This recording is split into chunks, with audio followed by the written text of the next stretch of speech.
Hi guys, nearly ready. Yeah, just clicking the last few little buttons to get some music in my ear.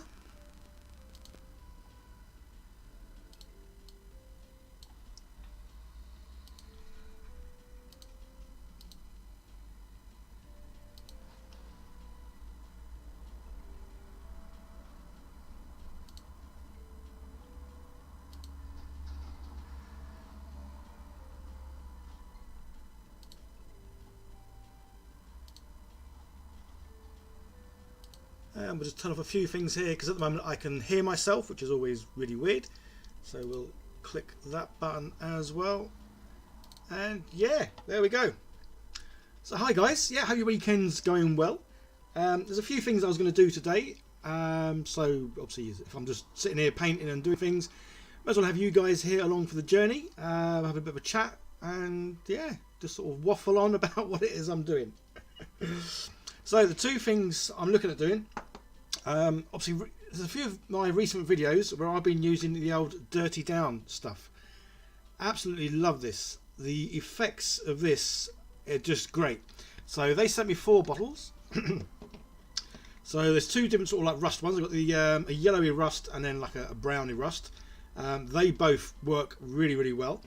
And then in my recent video I used these 2. So some of you guys might have been here for the live stream that I did a few days ago.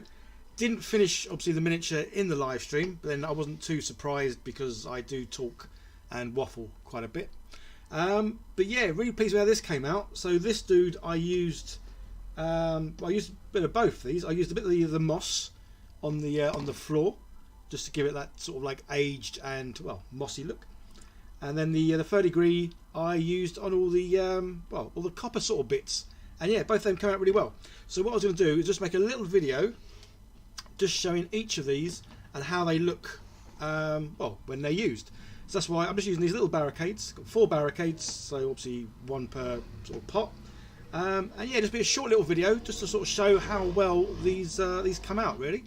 And for me as well, it's nice to sort of see how they look and react. But say so far, every one of these that I've used, yeah, love the results. It's really good. So yeah, I hope you guys are all well. And say weekend's gone really quick. Obviously Sunday already. Yeah, it's Friday, wasn't it? I did the live stream. But yeah, Grey Tooth, good afternoon to you. Hope you are all well. So yes, I'm going to be doing a bit of this and obviously filming it. And the other thing I'm going to paint is this Sentinel. But again, this I'm going to turn it into a right old rust bucket. I think the colour, I'm just going to give it fairly neutral colour. It's going to be runic grey. And then yeah, made to look really rusty, probably with the brown dirty down rust. I'll be using some of that. So yes, that's kind of what I'm going to be doing this afternoon. As regards for time, I don't know, 2 hours, maybe 3 hours. We'll see how it goes with the stream. But yeah, so that's what I'm going to be painting. But say yeah, this, if you've seen the video for this, I say I'm really chuffed how this came out. I'm definitely going to do more of the boss Warhammer bosses just because I like the bigger base, just so I can make like a small little diorama. I say I don't normally do much with bases because obviously all the figures that I use go on clear bases, but I do like the idea of these boss ones because they are on a bigger base, just having it a little bit themed. And yeah, say I'm really sort of chuffed how this dude came out, even with his stripy pants. I didn't do too bad a job. Yeah, getting the old stripy pants going. But yeah, very pleased with how he came out. Wookley, hello. Patrick, welcome. Delaware, USA. Good. Is it morning time there? I guess, isn't it? It's only 2 o'clock here. So yes, you got to be at least what 5 hours, 7 hours behind. So definitely morning time for you. Right, I never did manage to get music in my ear because with a lot of radio stations online, you got to like sign up and give them your email address and all the rest of it. And it's like I don't really like doing that. I just want to have a bit of music going in my ear as I'm well, as I'm painting. So let's click that one and see what pops up. It's like otherwise it's just too quiet. Whenever I'm painting, I'm always watching something on TV like Netflix or Amazon Prime, or I have the radio on. There's always something going on. So to have no sound at all just sounds really weird because obviously all I can hear is me talking. Let's see, can I get any of these without having to give them my life details? Hello Patrick from Sweden.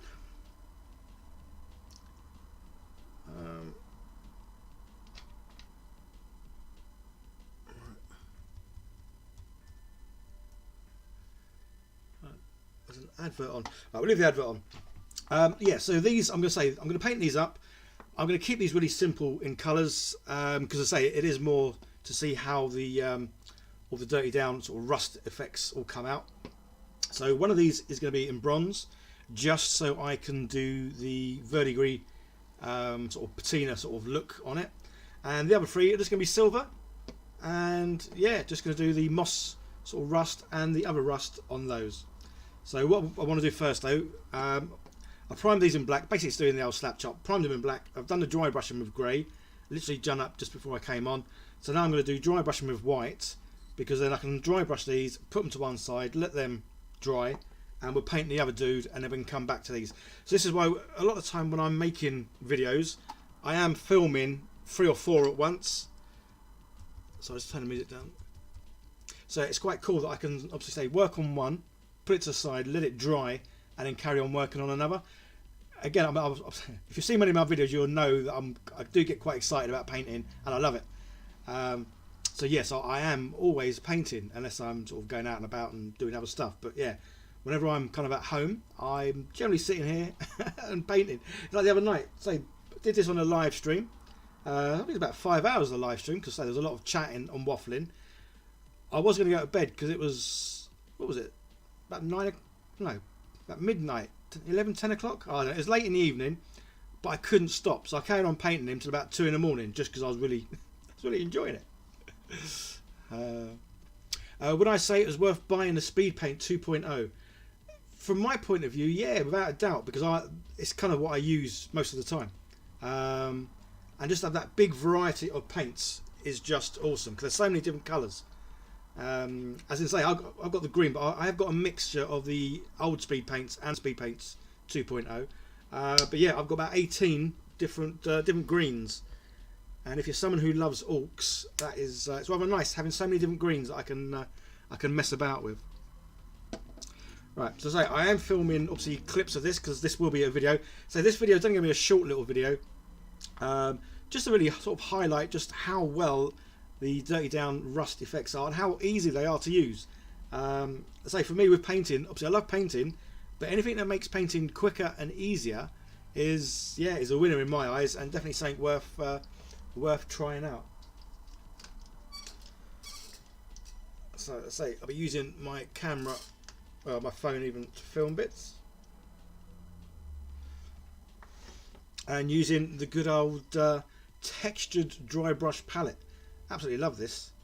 Just say because it looks cool, and it is so handy and useful to have, which is pretty awesome. I like a lot of things. It's one of those things you never knew you wanted or needed, but then when you got one, it's like, oh yeah, I'm going to use that just all the time, just because it is so easy.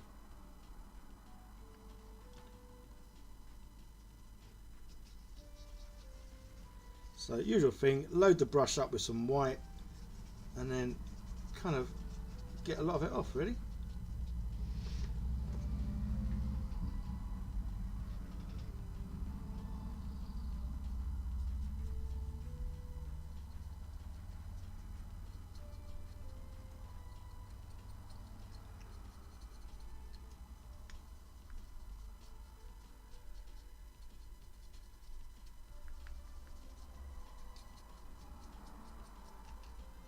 So these are going to be simply painted. So 3 of them just going to be silver, and then 1 in a copper look, just to just so I can see the differences in all of these. Especially when obviously I say 2 of these rusts, one's more brown, one's more yellow, and yeah, sometimes obviously it's nice to sort of see how they look, because I might do something and think, oh yeah, I want one that looks a bit, well, yellowier as opposed to the brown.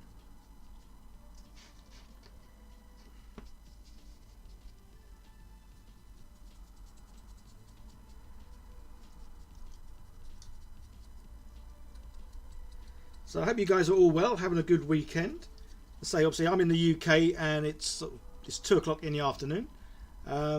Yeah, weather typical for UK, very changeable. Although it's kind of not too bad at the moment. This morning's super cold and grey, but yeah, it seems to have cleared up reasonably out there. Doesn't look too bad.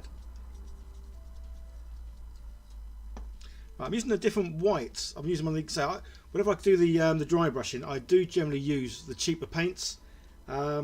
This is a new one I just got, and it's, I don't know, it's not as white as it should be. So I may need to use a different one. Well, it does say shake well, and I haven't given that a shake yet. But yeah, because normally the white, when I do the white highlighting, it's more noticeable than it is, which is why I'm thinking that white's not as white as it should be. So I know what we'll do for the moment. I'm going to just use a different white, because that other white probably needs a good old shaking and all the rest of it. So we'll use this little one, because this one I know is a stronger pigment.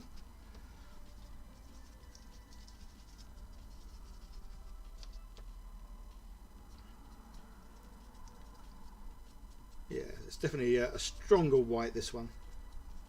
But so it could just because I haven't given that other bottle really much of a shake. Everything else I've given a good old shake before coming on camera, especially the dirty down stuff, because that stuff you really need to shake it lots.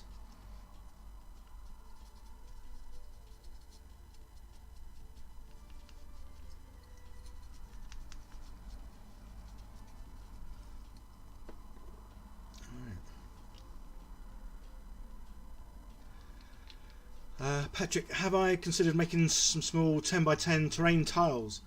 Use them as a palette and afterwards slap some colour on them. Yeah, yeah, that would be a good idea. Yeah, so it's really weird because I'd never thought about one of these kind of things before, and then you guys just sort of said, yeah, just chuck anything in there. But so I kind of like the look of it. It just, yeah, it's just a cool thing to have. Albeit it goes in a drawer when I'm not using it. But at least when I am using it, yeah, it does look pretty cool.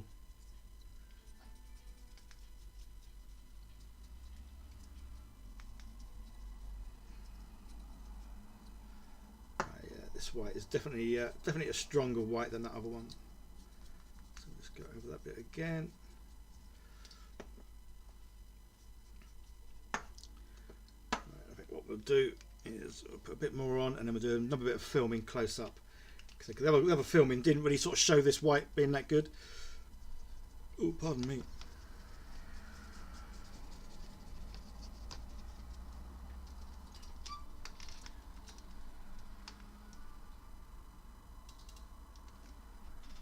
Let's grab that one, zoom in nice and close. There we go. So what are you guys all up to, other than obviously watching me? Are you guys sitting at desks, painting, assembling, or at work, or even sitting outside?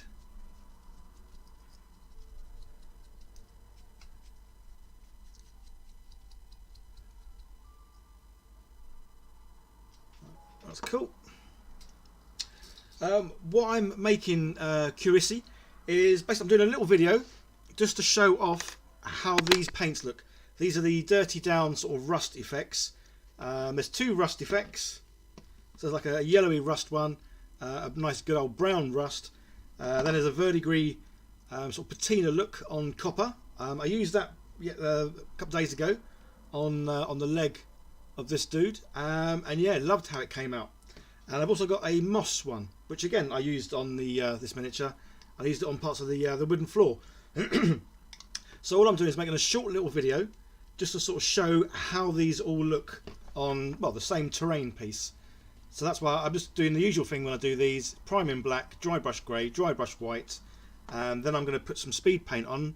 Just going to use some silver on 3 of them and copper on the other one, or bronze even.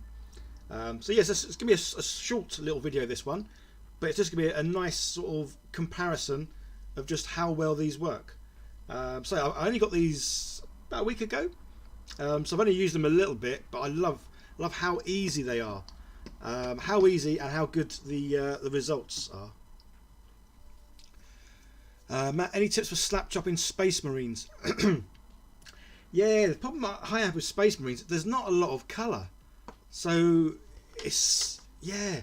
Again, slapchop works really well on miniatures with lots of detail and lots of, well, yeah, lots of detail. And as good as Space Marines are, there's a lot of like flat panels. So yeah, I have done obviously slapchop on Marines, but because there's not a lot going on. Yeah, they look alright, but they don't look as good as things like orcs that have got lots of colour, lots of well, small items, lots of texture as well. But yeah, say Space Marines, they're very lots of panels, and say slapchop, it's alright on panels, but it's not the best because it's not what it's really designed for, I guess. Chaotic Neutral Cow, hello, how are you doing? It's been a while, isn't it? So I'm trying to get back into doing live streams, although every time I do a live stream, I think I always say, yeah, let's get back into doing them and doing sort of like one a week or whatever. But then something comes up and I don't get to do one, and then I don't do one for a few weeks, and then a few months, and then yeah, half the year's gone by.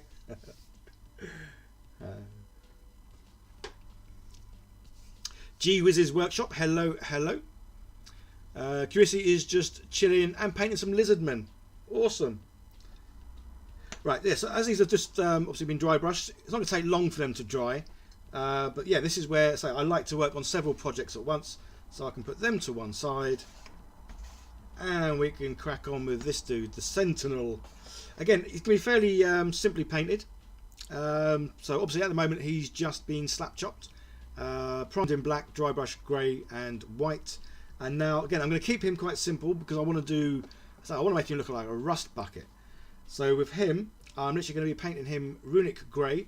So I'm going to paint all over him with this, and then once that's all dried, then I'm going to go over, and any little metal bits I'll do with a silver. And then the ground I'm going to do with a bony matter, just because I want to make it look like he's on some sort of weird planet. So it's not like going to be the usual sort of grey rock base, and it's not going to be a brown sort of base. That's why I thought I'd go with bony matter, just so the ground looks a little bit more, I don't know, like it could be another planet or somewhere like that. But what's that? That's fine. Don't force yourself. We don't want another manta situation. Well, although doing live streams when I'm just painting, it's so much easier because there's less setup time.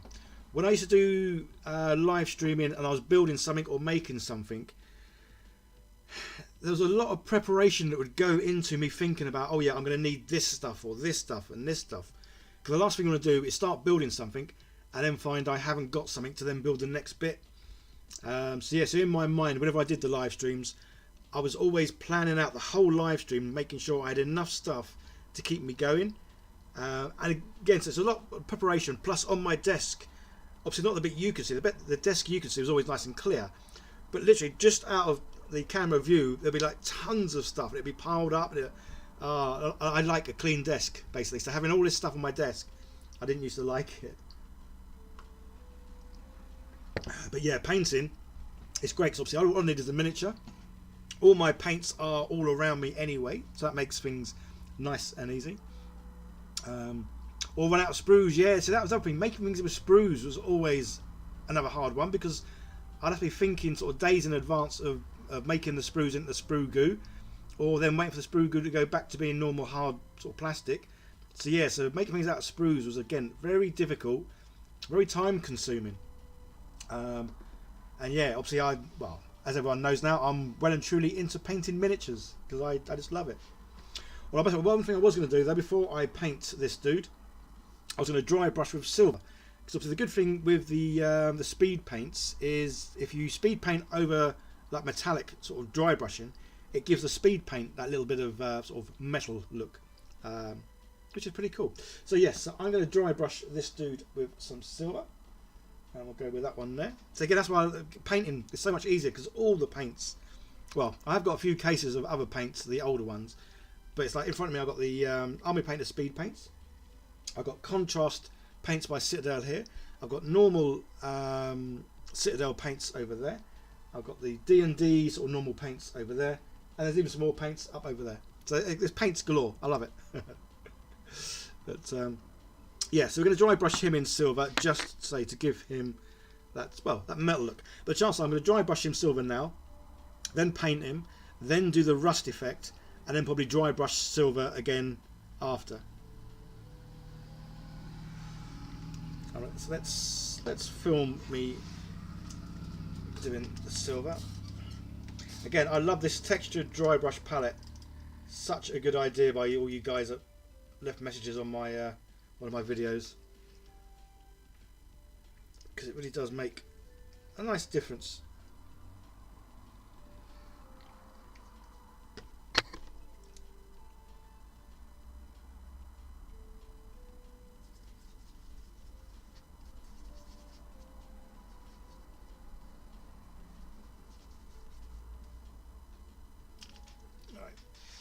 Do, and then we can dry brush silver this dude. So it probably won't show up too much because of the dry brush in white and grey, but it will help a little bit when I come to do the speed paints, just to give it that little bit of a shiny look.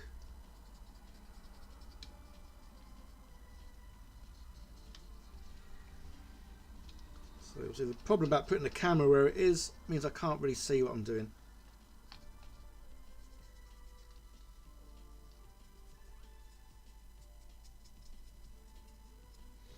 Right, that'll do for that.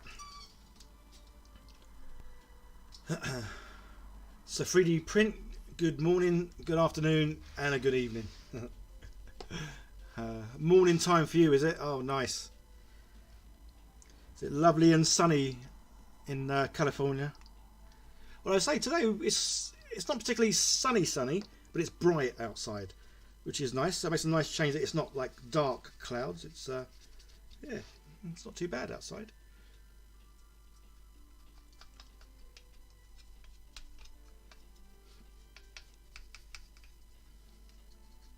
So say just adding a little bit of silver to this, just doing a bit of dry brushing.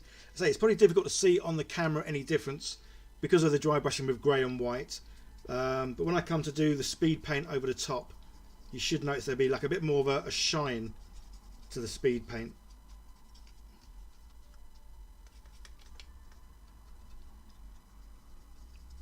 Let's say this is going to be turned into a rust bucket.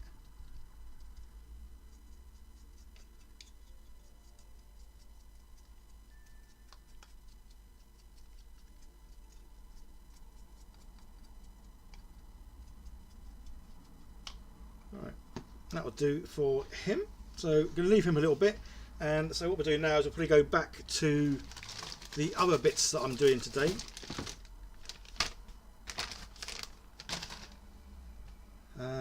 Yeah, so anyone just joining, what I'm going to do is I've got these the barricades, but I've got the dirty down sort of rust effects. I've got 4 different types, so that's why I've got 4 different barriers. And I'm going to paint them all and then do the rust effects on all of them. Just it's going to be like a small little video just to show the how these work and how good they are. But it also lets me know that when I come to sort of doing something or other, if I want to do rust on it, then well, I know what it's going to look like. Although the good thing with these is, like most things, the more you put on it, the rustier you can make things look. But it's so weird where you put this stuff on. Obviously, it's lovely and wet because it's like a paint. But then when it dries matte, but almost like with a rough texture to it. It just dries really, really well. And when you first put it on, it looks like really wet, really glistening. But yeah, it dries and it's awesome stuff.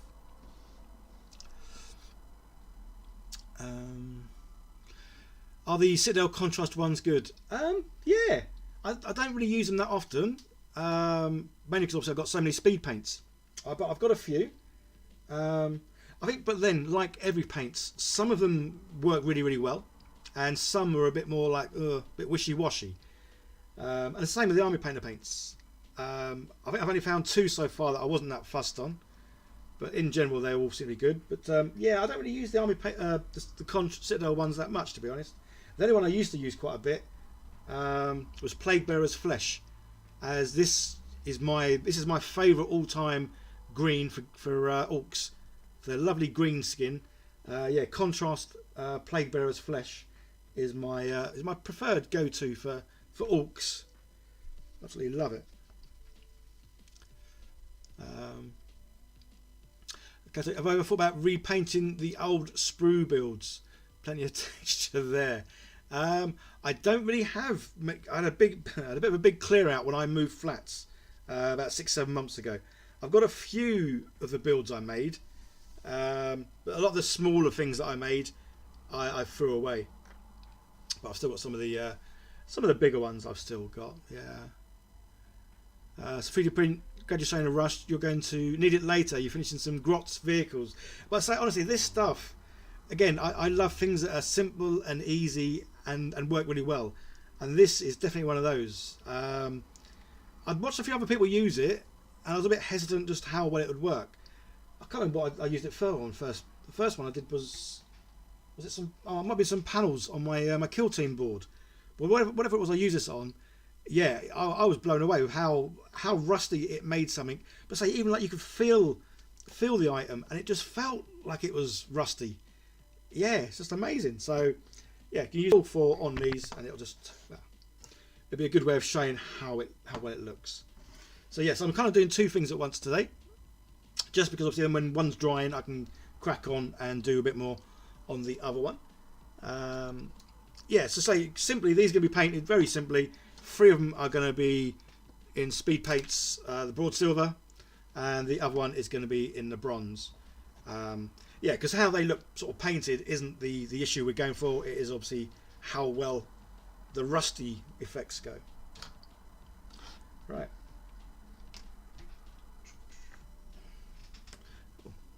Thirsty all of a sudden.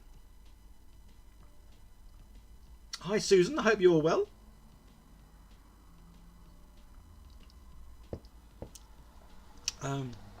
You've got a giant orc to paint. Awesome. Are the McFarlane ones? Yeah, I keep looking at them. I wouldn't mind. Oh, I might as well get that one. Yeah, I wouldn't mind some of them McFarlane ones because they do look pretty cool. But yeah, I don't know where I'd put them because they are they're about sort of 7-8 inches, or they're 9 inches. I'm not too sure. I can't remember. But yeah, I wouldn't mind some of them. Pollux G, great job on the orc riding thing. Yeah, I must admit, I really enjoyed painting him throughout the live stream. So much so that when I stopped doing the live stream, I carried on painting him, and I think I went to bed about 2 in the morning, just because I was loving it. I was really having fun. I was enjoying it. I kind of wanted to get it done so I could get the video out the next day, but it's more because I was just enjoying painting him. I was just having fun. I say even his teeth, I had a right old laugh playing with them because I was doing loads of like sort of layering, which is something I've never really done, just to try and get them to look like sort of bloodied, dirty, and then sort of go to a little bit of a cleaner sort of tip.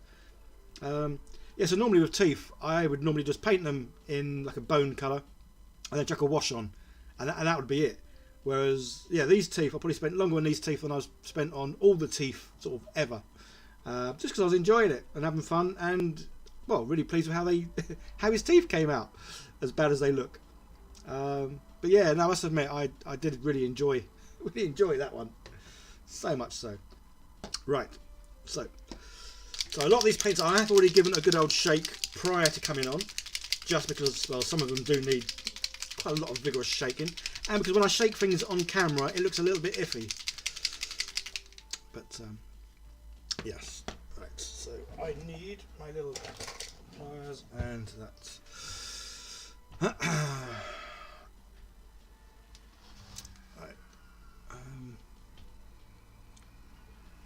Susan, hi, and where you get the rust paint thingies? Kid got me a giant orc to paint. Yeah, so these are dirty down. So if you just type in dirty down rust, you'll probably get the link. When I do this video, there'll be a link in there, but I think it is just dirty down. Might even just be dirty down. I'm not too sure. But yeah, so awesome. I don't know if they do any others other than these 4. Well, these 4 kind of cover most things, I guess. You've got 2 variations of normal rust. You've got the verdigris one, and say good old bit of moss. Yeah, awesome stuff. Yeah, that's it. Shake, shake, shake. Shake till your arm falls off. Alright. Again, we'll get my phone out so I can film bits of this.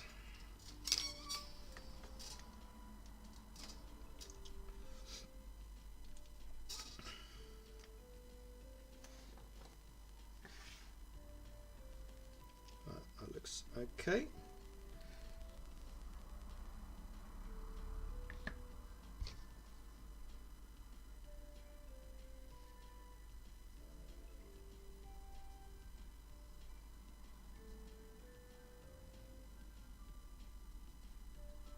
So this is where the Army Painter metallic range isn't bad, but it isn't as good as sort of obviously their normal kind of speed paints.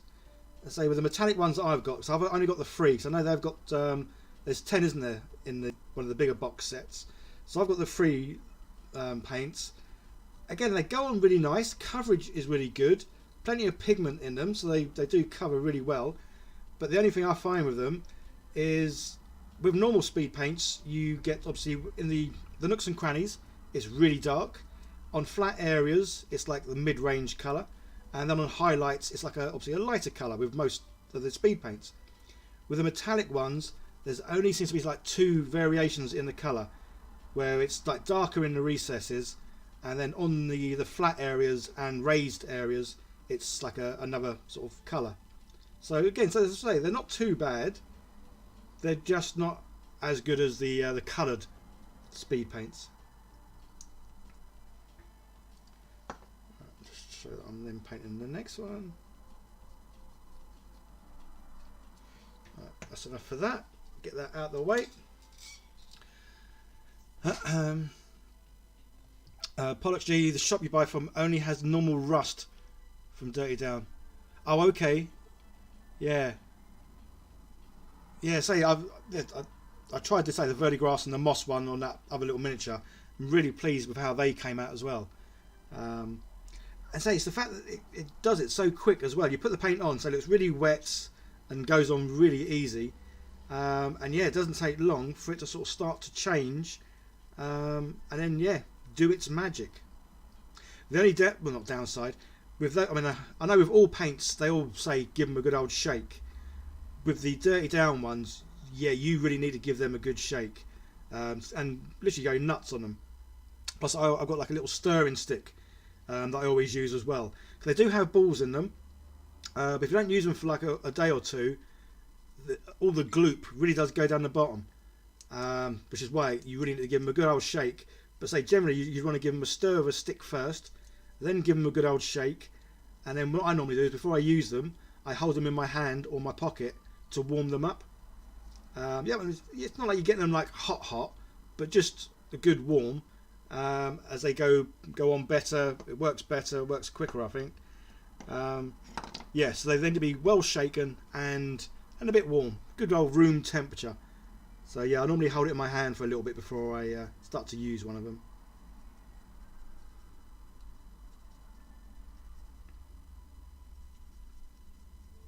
So I say with these, it's a simple painting because it is the rust that I want to sort of see how well it looks on just a plain silver.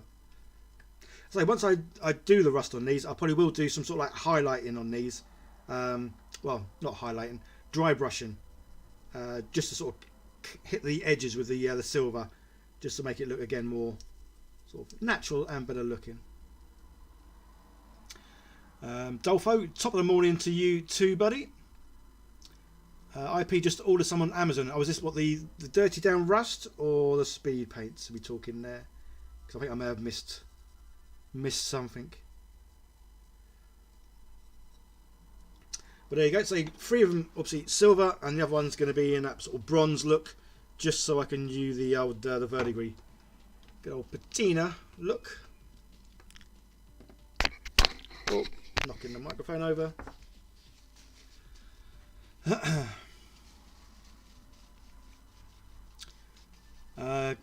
Yeah, -0. That's yeah. You have to have the highlights yourself with the metallics.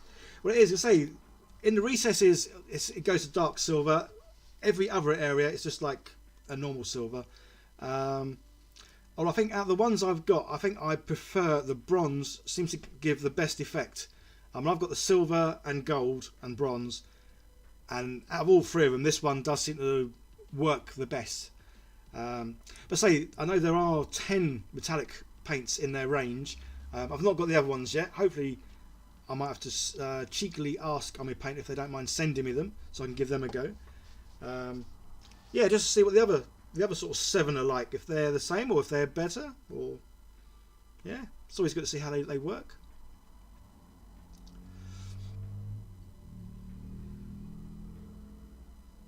Pollux can't wait for the Blood Bowl box. You're so hyped to start it. Well, yeah, so I bought the Blood Bowl about 2 years ago. Whenever the second season 1 came out, I bought it straight away. And yeah, then kind of did nothing with it. Then about, was it 4 months ago, 5 months ago, I started building the stadium. Basically, I've 3D printed everything for this stadium. So I've made the actual sort of the pitch. Well, I've gone for the Blood Bowl 7s, so it's a bit of a smaller pitch. But yeah, so I made the pitch and printed out all the stadium bits to go all the way around it. And I've done nothing with it. Again, it's on my list. I joke with the kids, whenever I need to do something around the flat or something I need to make or fix or whatever, it's just on my list. So, but things though, things go on my list and then I kind of forget about the things on my list. So, Duffer uses a Vortex mixer, Chem Lab quality shake. Well, that's what people were talking about the other day when I was doing the live stream, weren't they? About getting a bottle shaker.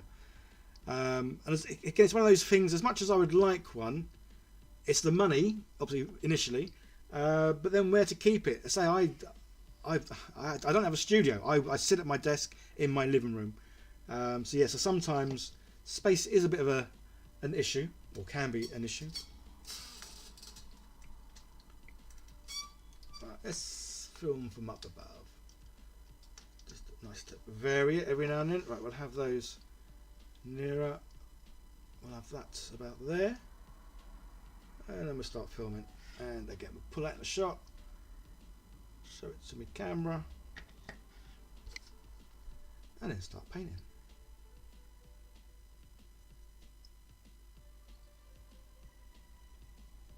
So once I've done this, I can let these dry. And then I can go back to my Sentinel. And yeah, start painting him. So again, this is why I always sort of say that I generally working on 3-4 projects at once, and it is just so that when one of them's sort of painted and it needs to dry before I can paint another bit, it just means I can crack on and yeah, paint something else. Just because I love painting now, just can't get enough.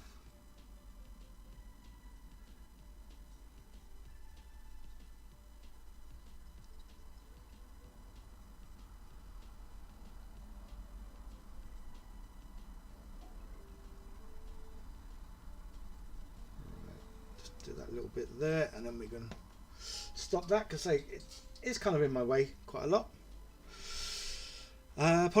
You found my channel by looking for cool pitch builds. Ah, yes. Well, apologies then, I've not carried on and completed it. I've drawn you in with the Blood Bowl, and then I've done nothing more. So I apologise for that. Because that is a game that I want to play. So because at the moment the only game I play is Kill Teams, which I absolutely love. And that's why I want to play the Blood Bowl 7s. Oh, pardon me. Just because it's on obviously a smaller pitch, less people involved, and it just seems to be more chaotic from what I've read and watched on YouTube. Yeah, Blood Bowl 7s is a lot more a faster paced, funnier game because there's a lot more, I don't know, injuries or something. I'm not too sure. Because I've only briefly read the rules, so I only kind of have a gist of what goes on really. Right, that's them done. I'll still need that. So again, see, they can now be put to one side to dry, and then we'll come back to them a bit later and, well, apply the rust. Because again, when you apply the paint for the rust, it's relatively quick to dry, but by that I kind of mean sort of 10-15 minutes. So yeah, so then we can get this guy painted. Then when this guy is fully painted, then we might be able to go back to them, add the effects and so on. So again, that's why obviously I'm filming lots of bits for different videos.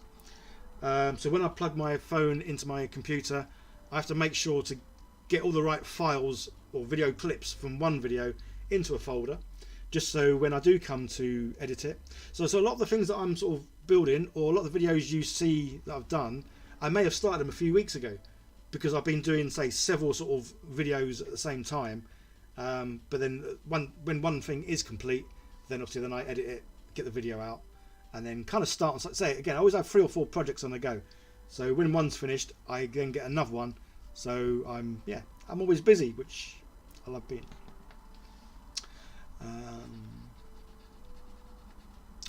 -0, you love that I painted the lids. Yeah, that's the first thing I did with all the speed paints. First thing I did, I got the obviously speed paints 2.0 and the original ones. Yeah, took the lids off, primed the slap chops. So I primed them in black, grey brushed in dry brush even with grey and white, and then yeah, painted over it just so I could see exactly how they'd come out. Because obviously these come out differently. Because obviously these colours they kind of put on the bottle are more suited if you primed them, prime something in white and then put this paint on, you'd get more of a look of the colours that are on there. But because I prime in black, that's why I wanted to do the lids just so I could see exactly how it comes out. Because some of the colours, some of them aren't too far from the colour that's on there. There's 1 or 2. Oh, it's like this one. Like Fire Drake has got like a nice sort of real light palish colour there to a darker colour, but it actually comes out really brown on the slap chop sort of technique. And there's a few others that are very different from how they're meant to look to how they look. But so I think that's because obviously I'm priming with black rather than white. But yeah. Jamie Barker, hi. Just wanted to say thank you. I've recently got back into the hobby. Awesome. It's a gorgeous hobby. I love this hobby. Currently painting an orc army. Oh, I love orcs as well. Slapchop tutorials and wet palette have been a great help. No, cheers, buddy. I'm glad. So that's what I said the other day in one of the videos, or put in a comment somewhere, that I love the fact that obviously I'm learning from other people, and somehow people are learning from me, which always makes me laugh because I'm a noob. But I think what it is sometimes I'm very good at dumbing things down, so I can take something from someone else and then make it into hopefully a way that anyone can understand and do. Because it is a case of if I can do it, then honestly anyone can do what I can do, because yeah, I've got no real skills whatsoever. Other than sometimes I can keep within the lines. Not always, but generally. Yeah, he's fully dried.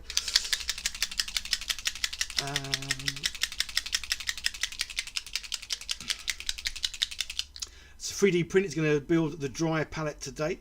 Been meaning to this week. Yeah, it's awesome. It's a fun thing to have. It looks good. Apology, 7s are quick and explosive games. Yeah, and the shorter time. I prefer the shorter time. And again, that's why I like kill teams. So my mate comes around every Tuesday. We play the kill team. Typically, hour and a half, 2 hours is sort of game time. And that generally includes us having a little chat afterwards for about 10 minutes. Just to sort of look and see where one of us went wrong, where we could have done it better. I mean, most of the time it's down to the dice rolls. I think me and my mate are quite equally adept at playing the game. A lot of it does. Say we had a couple of games where literally it was the last turn and the last go in the last turn. Someone's rolled in some dice, and that decided which way it went. That's what I love about the kill team. Every time we've played, it's always been different. And yeah, I just love that. Rightio. So say this colour's a good old runic grey. So I wasn't too sure what colour to do him. I knew I didn't want to do him too dark a colour because obviously I'm going to put the rust on him. So I want the rust to be the dark colour. So that's why I thought let's just go boring. Let's just go a bit of grey. Yeah. So yeah, I'm going to grey everything. Even though some of it's going to end up going silver, I'm going to grate everything first, and then once that's dry, then I can go in and add some silver bits here and there. Might add something to the light bulb, I'm not sure, because in my head this thing's like a rust bucket and there's no one in there. It's like a dead machine walking or standing even. But yeah, we'll see. Christopher, you showed your wife the slapchop videos last night. She is totally on board with the new technique and paints. Awesome. So I'm guessing you guys get to sort of paint together. That must be pretty cool. Oh, awesome. Yeah, I would say, yeah, I know a lot of people seem really negative on the whole term slapchop, and I don't really care because it's kind of what got me into painting, and I know it's what's got a lot of people back into painting. So yeah, I mean they could call it anything really, whatever you want to call this, but it's so simple, isn't it though? Bit of priming, bit of dry brushing, slap the paint on, job done. Well, I say now I am now trying to do, let's say, more things like this dude. Trying to do more things. So I was messing about with the teeth for quite a bit just to try and, well, get a better looking teeth than my normal go-to sort of look. Loved how the leg sort of armour came out. So that was with the verdigris stuff. And yeah, it's just amazing how it just changes it. Just looks awesome. So I love how this dude came out. Definitely my favourite painted thing. Well, favourite painted thing to date, because I'm sure in a week or two's time I might paint something and go, oh, this is the best thing I've ever painted. It's always the next thing is always going to be the best thing I've ever painted.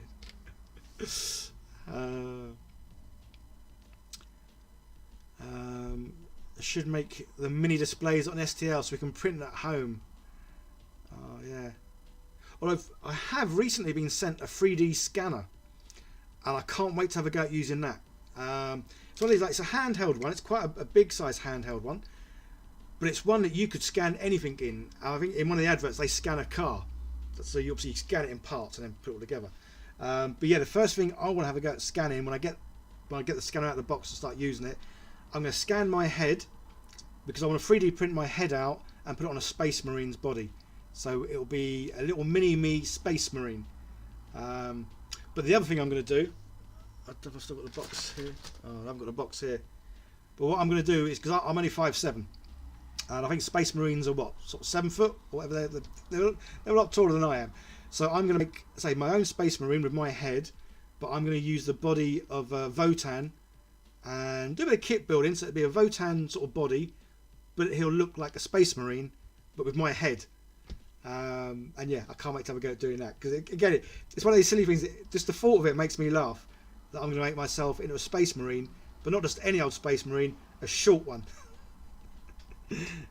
So yeah, so look out for that video soon. Although that video won't be out until next month. I just remembered they've sent me the scanner. I mean, I've had the scanner about 2 weeks, but it's not actually out until next month.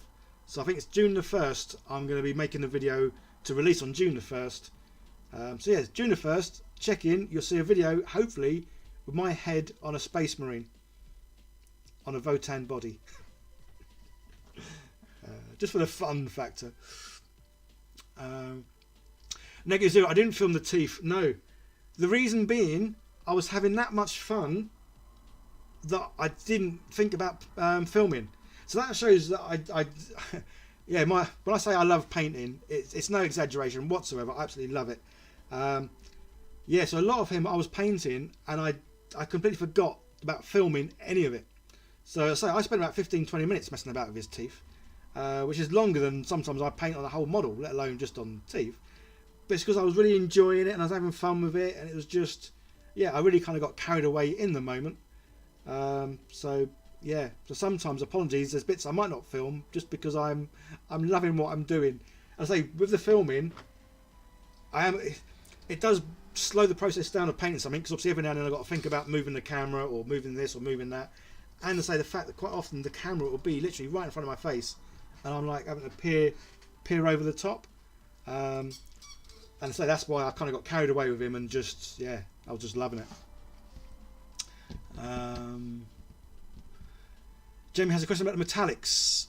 Use the Citadel paints, mostly contrast. How do I do them?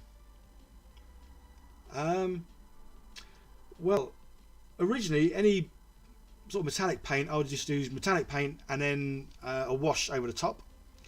Now, say I have got the Army Painter speed paints, metallic ones, and as good as they are, they're not as good as the rest of the range from speed paints. So what I generally do with metallic colours now is I use the black. I've got a black wash, so say like a gun, obviously not this gun, but say the gun of a Marine. I would do the whole thing with a black wash, and then do a little bit of dry brushing with silver, and that's my now go-to for sort of like guns, and well, quite a lot of metal stuff really. Yeah, do the dry speed paint black and then dry brush with a bit of silver.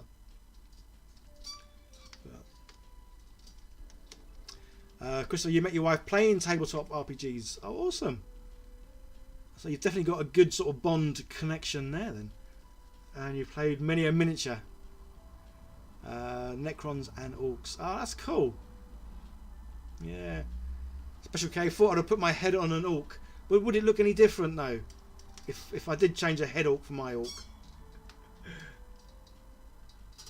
As much as I love orcs and their big sticky out bums, I don't want to be associated with a sticky out bum. Plus I like the look of the Space Marines and all their bulky armour.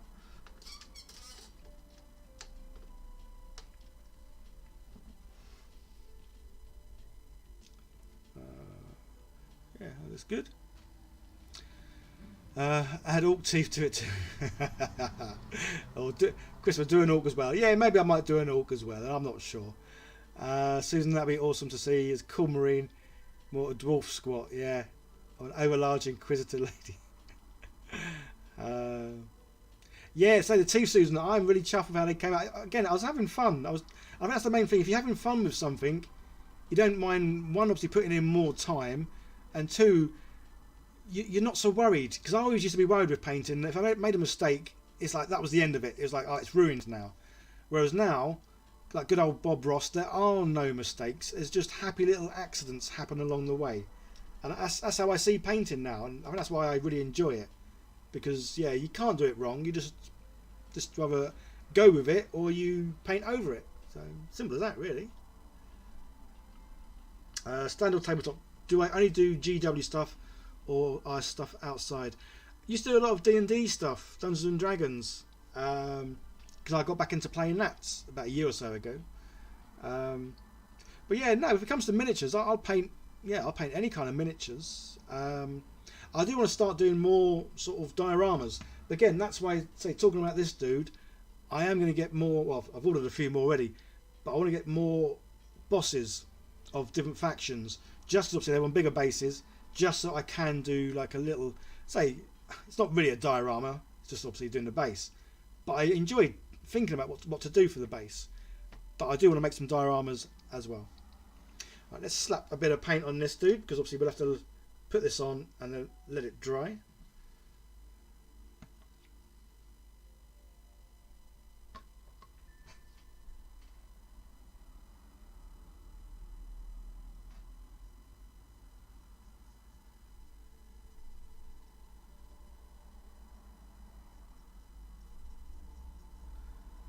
Obviously this is where speed paints aren't necessarily the best, because this thing's got a lot of just flat panels. But I say, the fact that this is going to be covered in rust, and the chances are that I'm painting this now, by the time I've done the rust on this, you might not see any of this paint, because my plan is possibly to do rust over this, and then maybe dry brush a bit of a colour over the top, or even do some stippling over the top. And then say there will be a dry brush with a bit of silver just to catch all the edges.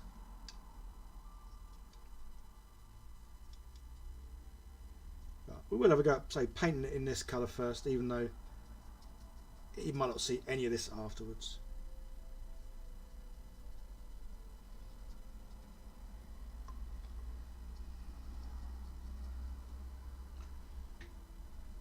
I'll just stop that for a second.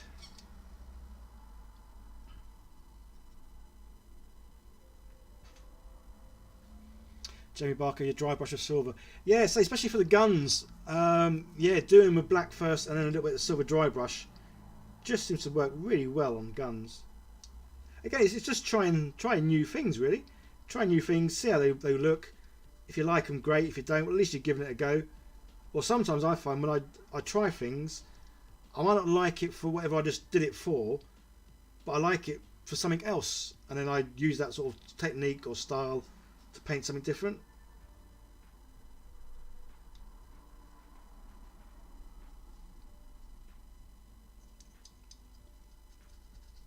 So say I'm just painting the whole of this in this blue first, and then once it's dried, then I'm going to go through, just pick out a few areas that would be sort of like just metal, like some of the pistons and gears maybe.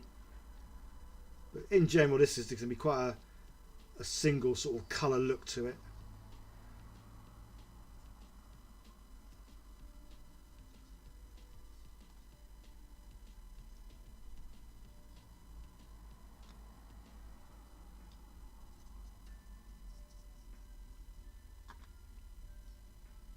So what are you guys all up to at the moment? Obviously, I know some of you obviously in America, so you've just sort of possibly just woken up. But yeah, what kind of plans have you guys got for the day, or have you done? Because obviously some of you might be sort of ahead in time, and it might well be the evening where you are.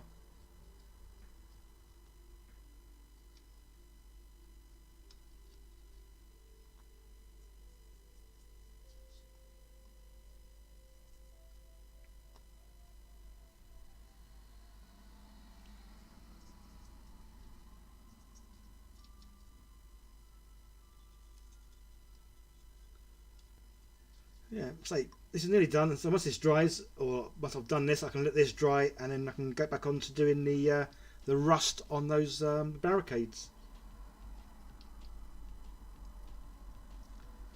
Looks like it's pretty much all covered.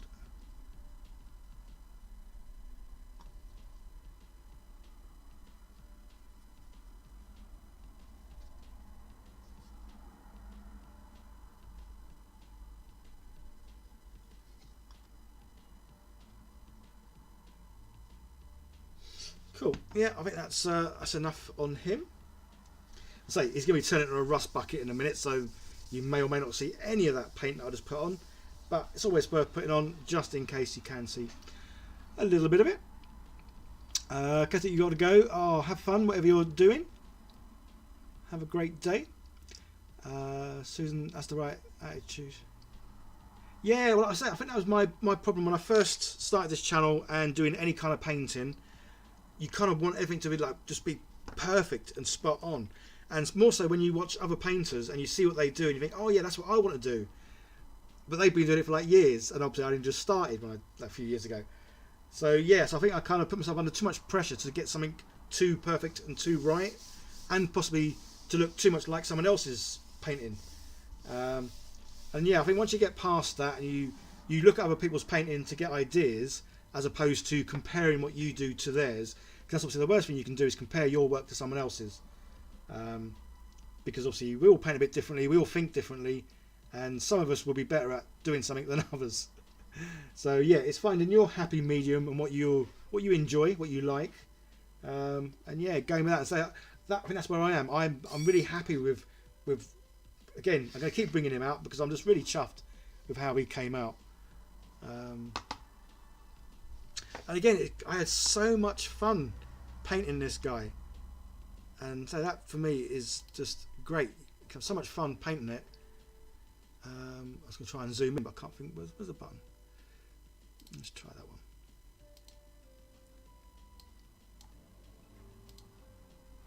Yeah, to really enjoy something so much, but then to like love the end result. So, you know. Yeah, I can't remember the light. I need to get some more lights in here, really.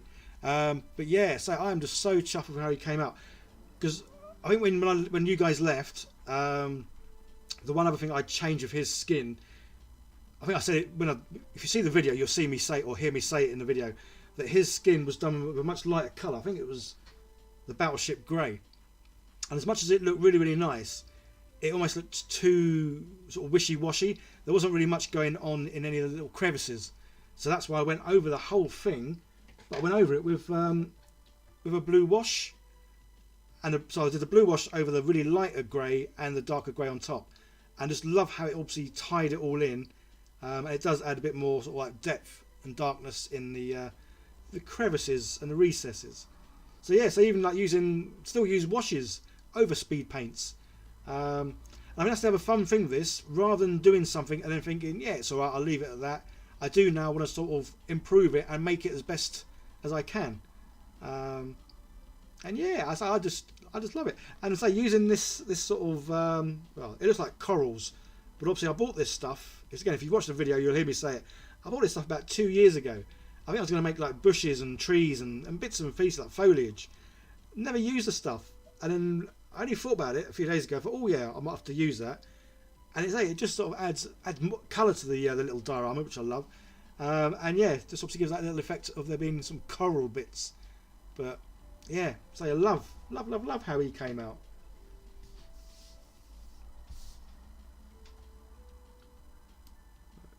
Zoom back out, so a little drink, get a bit thirsty.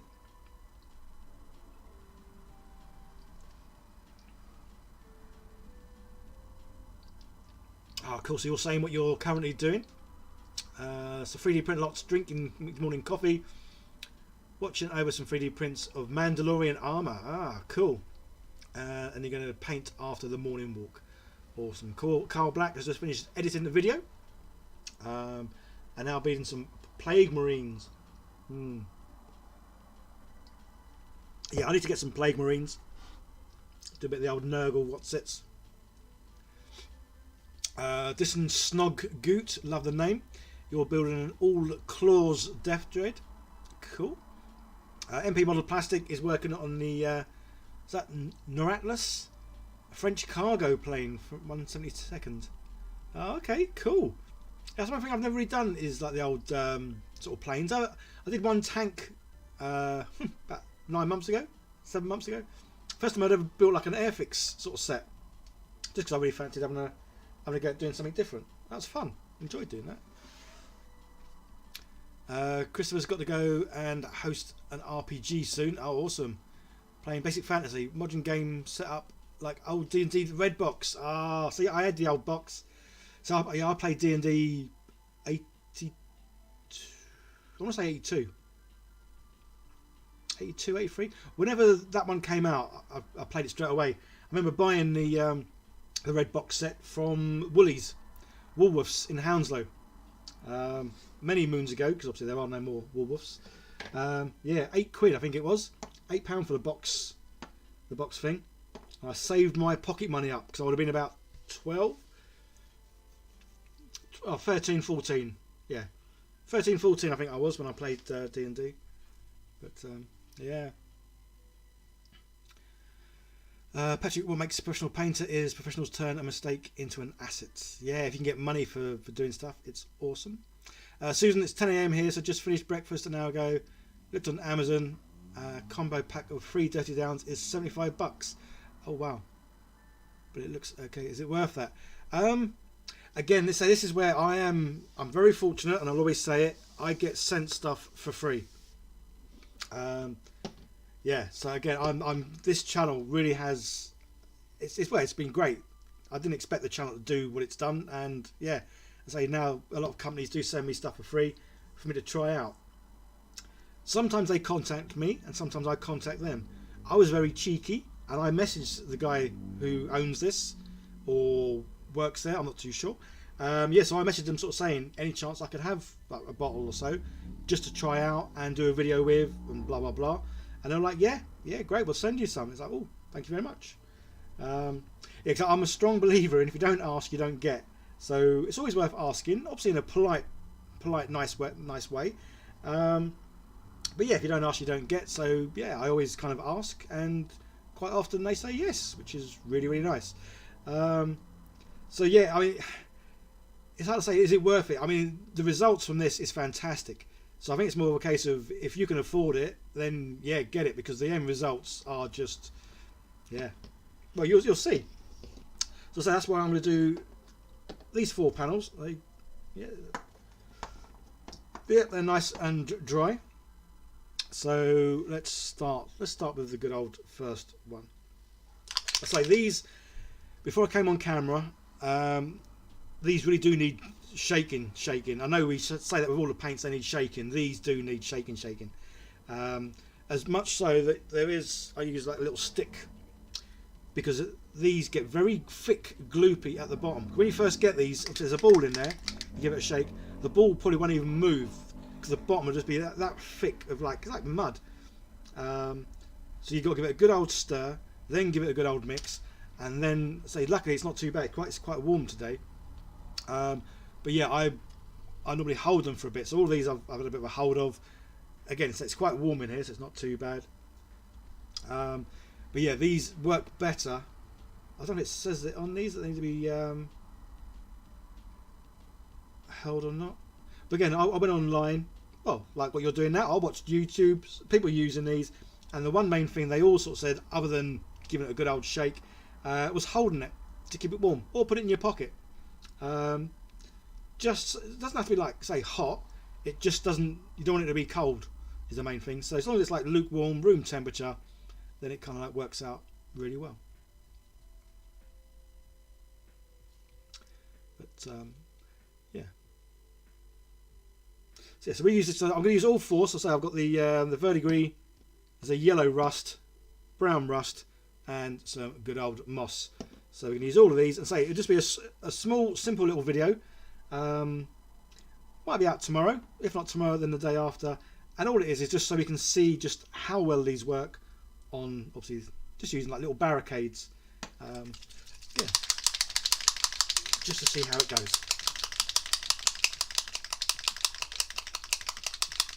Patrick, the squig would also look good if you used a dark grey on the spine and the top of the tail. Yeah, yeah. So there's a lot.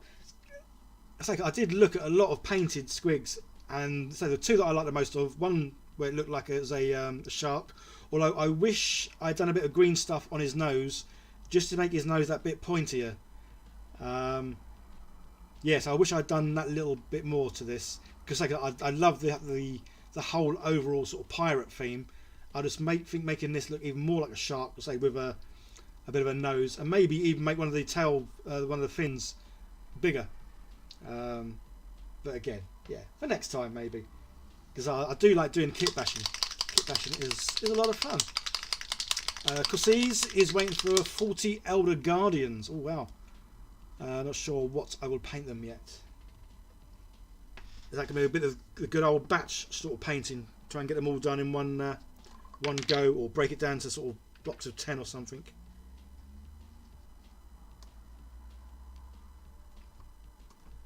Patrick thought about storing paints on their side.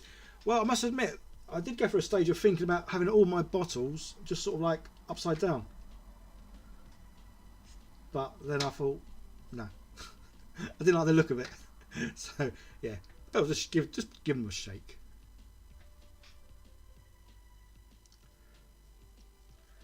Could have that's green stuffed them into a goblin shark. But yeah, no, so that's why I am now buying quite a lot of. Well, you can't see it now, but yeah, I never used to have, obviously, the old term pile of shame, new term pile of opportunity. I never used to have one of those. I literally would get a box for whatever it was I needed, paint the things up, and then get the next box. But I am now storing up quite a few boxes just because I want to do some kit bashing. And in fact, earlier on, before I came on stream,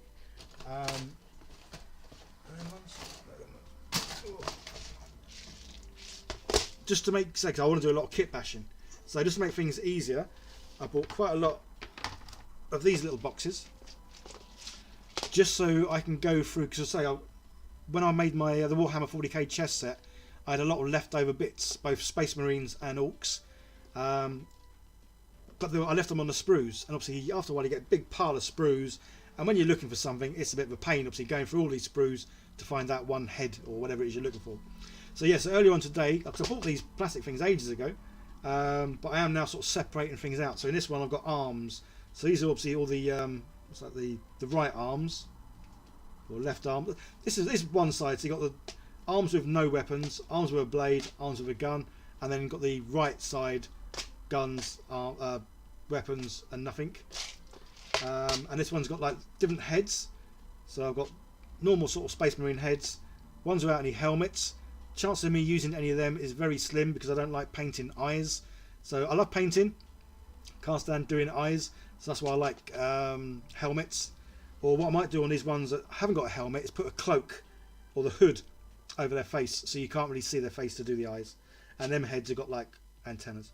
And again, same with the shoulder pads. I've got plain shoulder pads with emblems or bits on them, and then these ones have got the big sort of ring about them and some bits and pieces. So yeah, so that's the thing I was doing earlier on, just to make it easier with all my bits box, is to, well, separate them all nicely into sort of areas, just to make it easier. So when I do come with kit bash, it's like I really want to do a lot more kit bashing. I loved it, had lots of fun with it.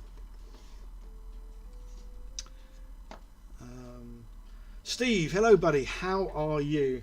I saw this is your comment earlier saying you were here first, but you were sort of like, well, out and about or doing things or just generally busy. But I hope you're well, buddy. Right, so yeah, so we're going to pick one, obviously the silver ones, and we're going to have a go with the rust. So I wasn't sure whether with the rust just to try and do it in certain areas or just cover the whole thing. Because I know whatever I do afterwards, I will then go over and do sort of dry brushing silver just to sort of catch obviously the edges, make them look like they've been brushed by something. But I think I am just going to go all over rust, because if I want to tidy it up, then I kind of can afterwards. So yeah, let's rust it right up. So we'll show you the camera which one I'm using first, and then say good old brush for this, because this stuff is quite strong. So say this is definitely the stuff that you wouldn't put on a brush and then clean the brush by eating it or licking it, like I kind of generally do with a lot of stuff. Yeah, this paint you don't want to put in your mouth. Not that you probably want to put most paints in your mouth, I guess. I don't know.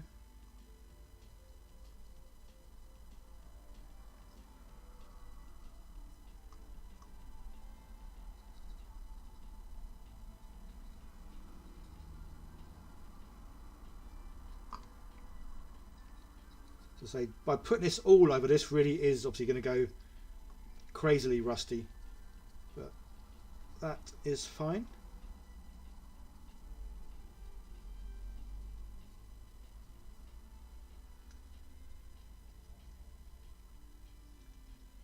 So yeah, some areas are sort of a bit wetter than others. We'll actually put a second little bit here and there just to get variation.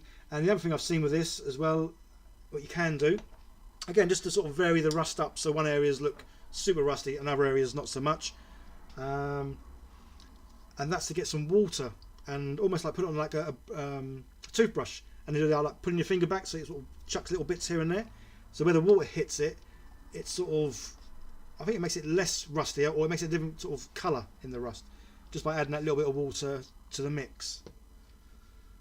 But yeah, as I say, it does sort of start working pretty quick. But we'll come back to that one. Oh, that's still filming. We'll stop that a little bit. Carl, you recently designed a drawer style storage that sits in your desk. The drawers are sections so you can place all the bits. Yeah. Yeah, so it is a case of, well, just making things like, well, easier for yourselves, isn't it, really? I say for me, I do like things to be in their own proper place. So that's why the idea, like little, because I've got big storage boxes there for bigger bits. But yeah, setting up their heads, hands, all the bits that get like stuck on their bodies, I think having them all off the sprue and in a box will just make things a whole lot easier. Right, so let's have a look at the yellow one.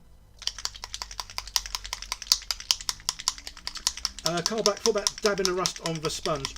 Yeah, obviously, so yeah, you probably wouldn't put as much rust on as I have. I just wanted to see the whole thing rusty, just because it'd be like side by side comparison to show all three of these on how they kind of look.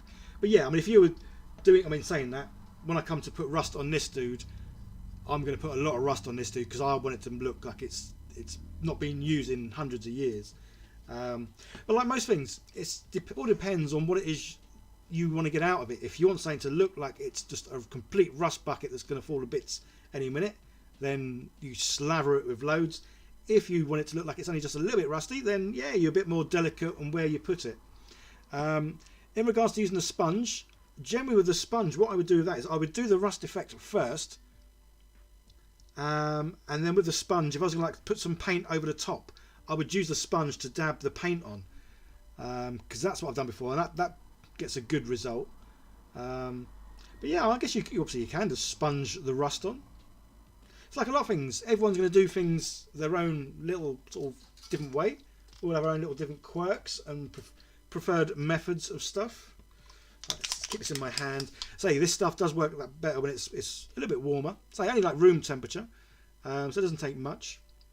Although there was a video of me using one of these for the first time. I can't remember what I painted. I think it was just some sort of panel for Kill Team. And some of the videos I've watched, as well as obviously saying the bottle needs to be like sort of warmed up or room temperature. The item you're painting, if that's warm to touch as well, again, it just seems to make for a better reaction. So I actually used a hot air gun to heat up a panel and then put the paint on. So again, that will give you different effects as well. But yes, I do just like how quick and easy this stuff goes.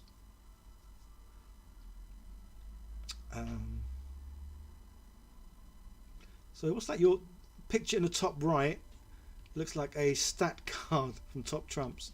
Oh, I see, because of the bits underneath.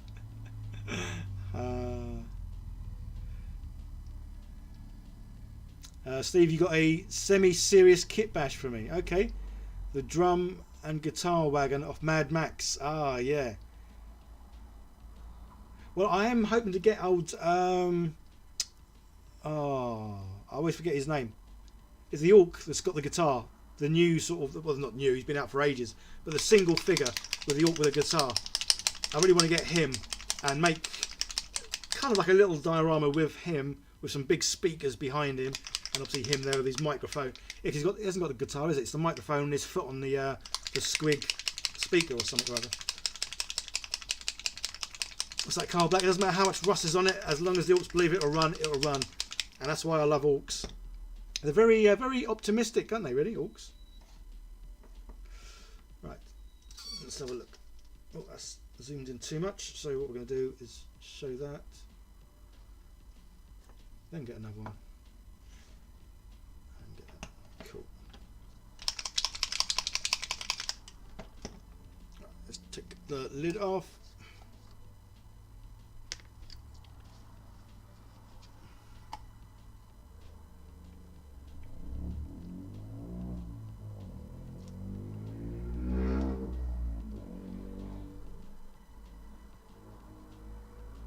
Yeah, so there's only a few little things to say I'm going to do this afternoon. It's these barricades, because I want to see how they come out, and then the Sentinel. So say for live streaming, I'm only going to be on like about another hour or so, I reckon. So it's just these few things I wanted to get sort of done today. Rightio. Okay, let's. Yeah, that's that one.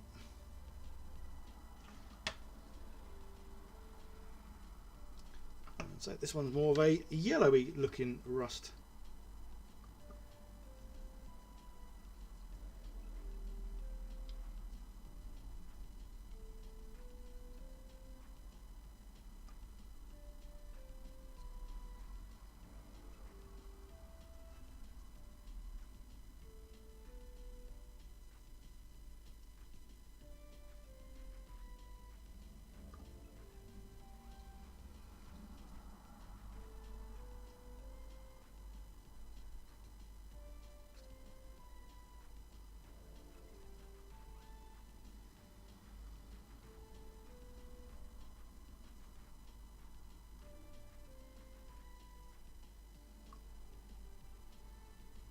The other thing with this paint as well, it's very strong smelling. Say even with I've got 3 windows open, this does give off quite a strong smell.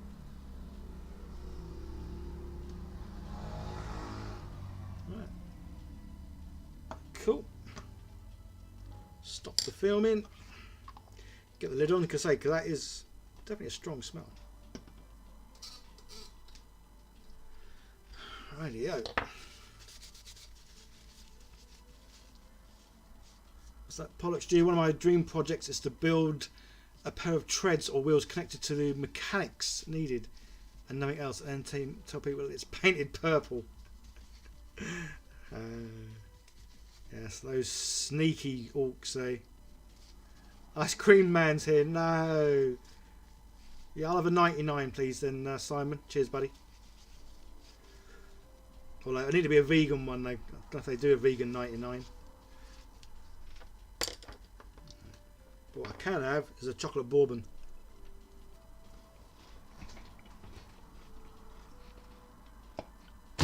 Ow.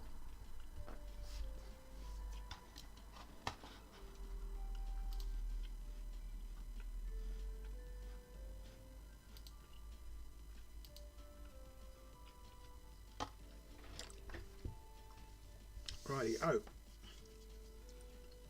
2 down, 2 to go.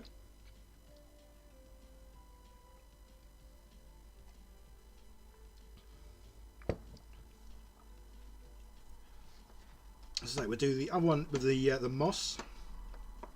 Again, I know when you paint this with the moss, you'd probably just put a little bit of moss in sort of gaps and things. I just want to see it over the whole thing. I'll say then I'll give this a bit of a dry brushing afterwards. So it really is just to sort of see how they look when there's lots of it on there, really. Yeah, because they definitely, so the rust ones, you might put rust over everything. I think with the moss one, you really will only use that in sort of certain areas. I say use it on the floorboards of this. So it's only like I put a little bit on in all the gaps here and there. Again, you can't see it all too well on there, but yeah, again, just a few little areas.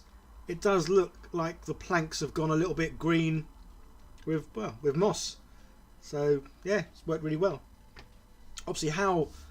Oh no, yeah, I guess you would get moss on metal bits as well if there's like water dripping down.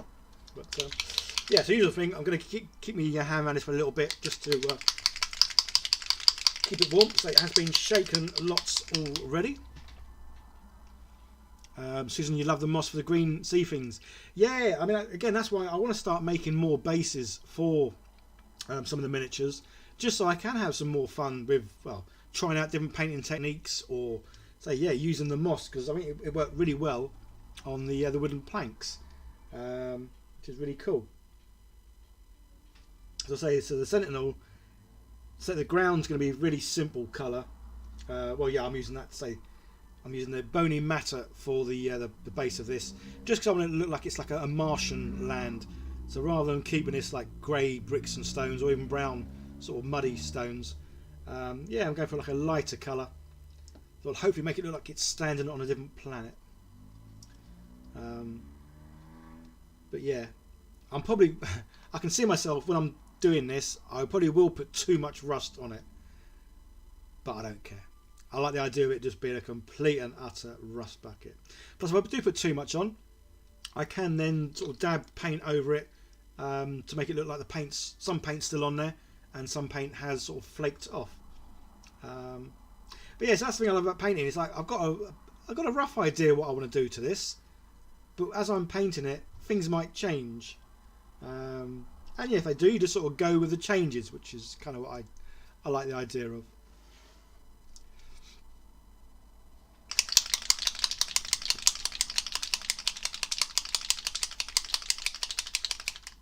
Radio.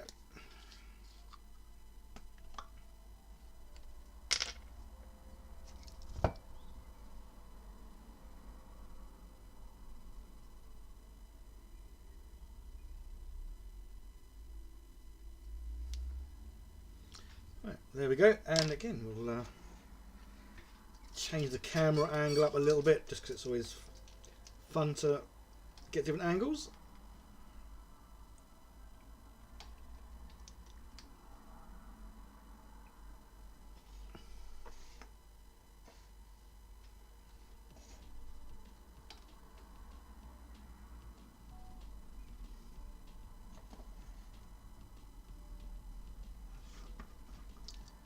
So we're going to use some moss,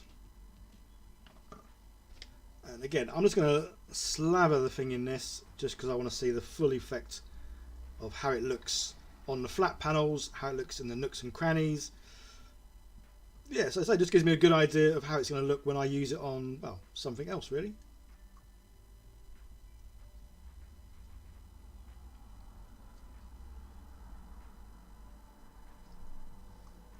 So what I might do as well, once these have fully dried, on one side I might put like a second coat, just so I can see how, well, how it looks with two coats.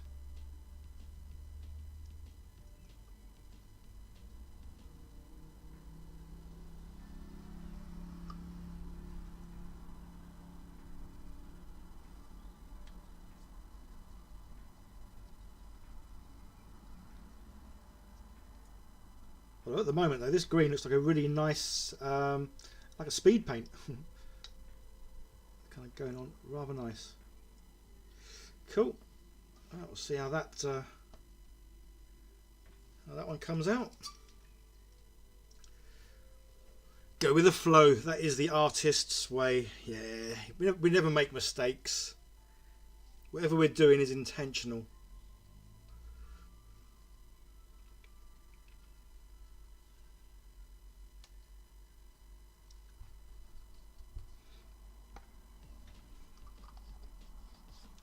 Right, so the last one, and that's the old verdigris, what's it? So say we're doing that over a kind of a bronze looking panel.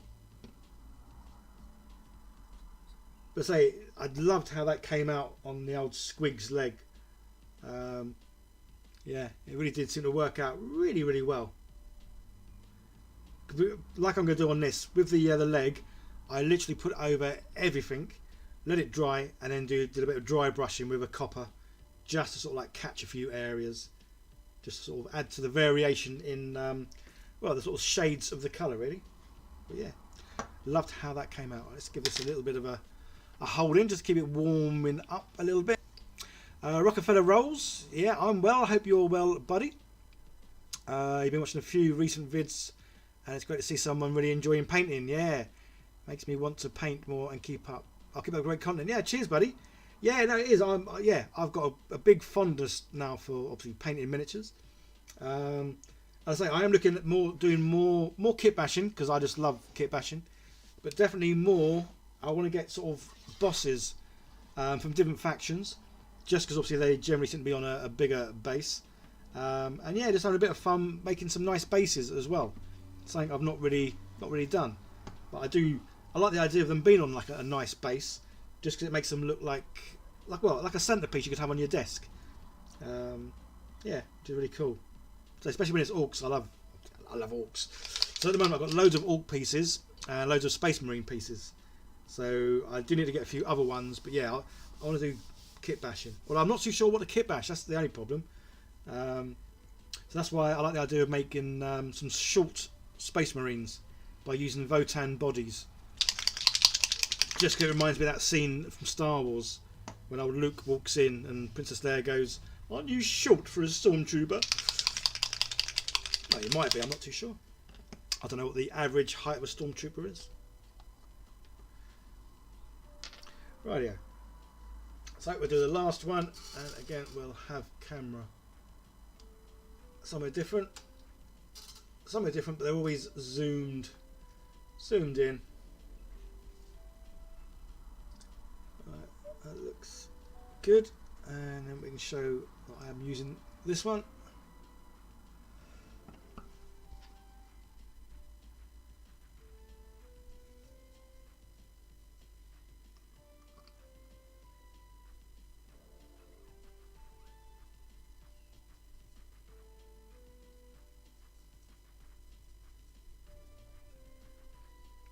But say, it's just funny how these go on, and they're so sort of like wet, so they're kind of like consistency of speed paints, but then when they dry, they just dry really matte, and yeah, so they feel like they've got like a texture to them, which is really cool.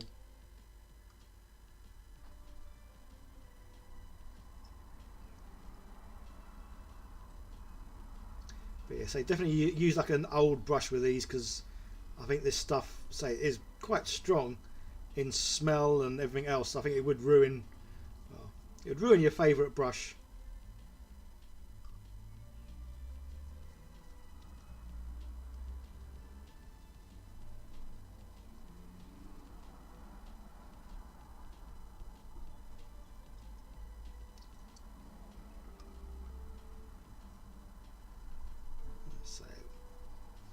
Put on loads just because I want to see just how sort of rusty and, well, patinaed it can make things look. Yeah, so these 4 barricades that I'm sort of obviously doing this with, these aren't going to be used in any kind of game or any situation. These are purely then for me to be able to look at and just see just how, well, how rusty I can make something look, or mossy. Yeah, it's fun. Right, has this guy dried? Because I say this guy's going to get... No, he's still got a few wet bits.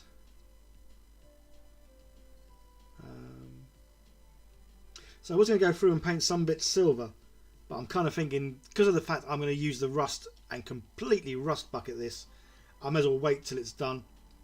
And yeah, and then do any like touching up, dry brushing silver. Maybe put some, say, do some like stippling, just to get some paint back onto it, so it looks like some of the paint's sort of fallen off. Or I might just leave him as a rust bucket. I'm not sure yet. See how he looks when he is like a rust bucket.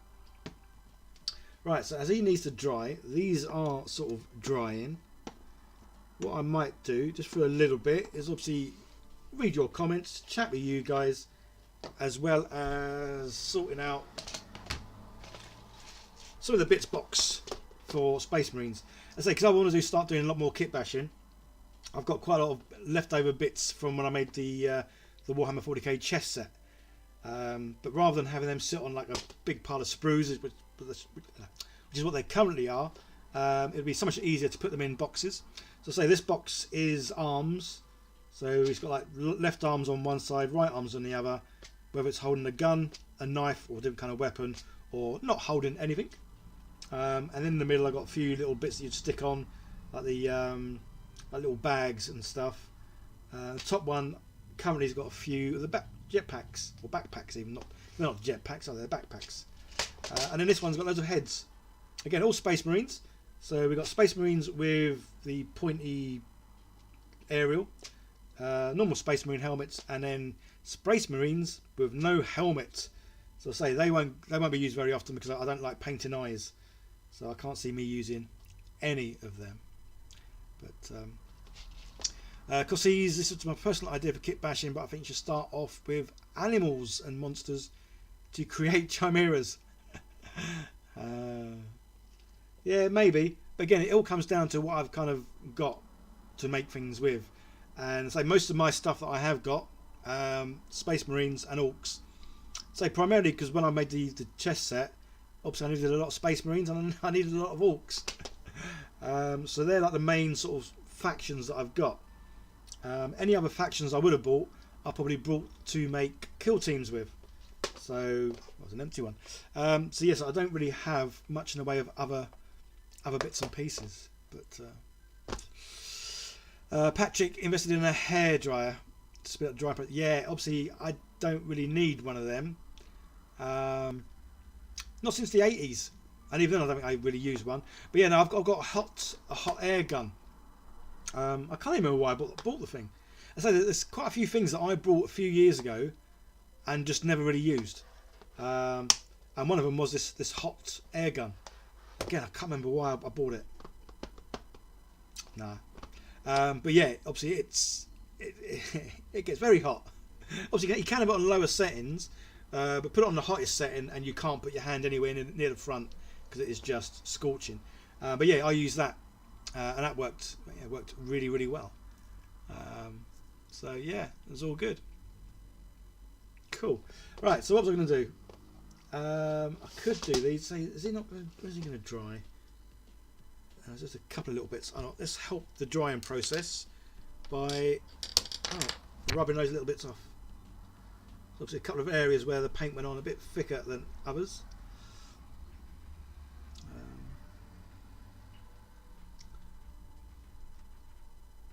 Yeah, I mean, he's not far off being dry.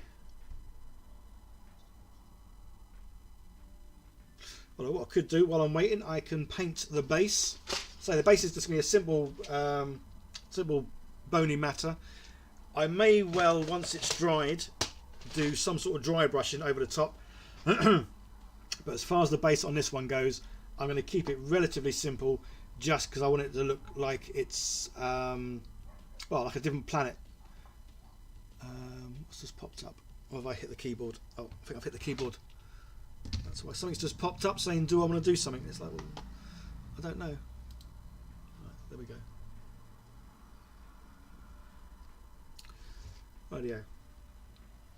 Rightio. Steve, thinking of the kit bashing D&D stuff anymore?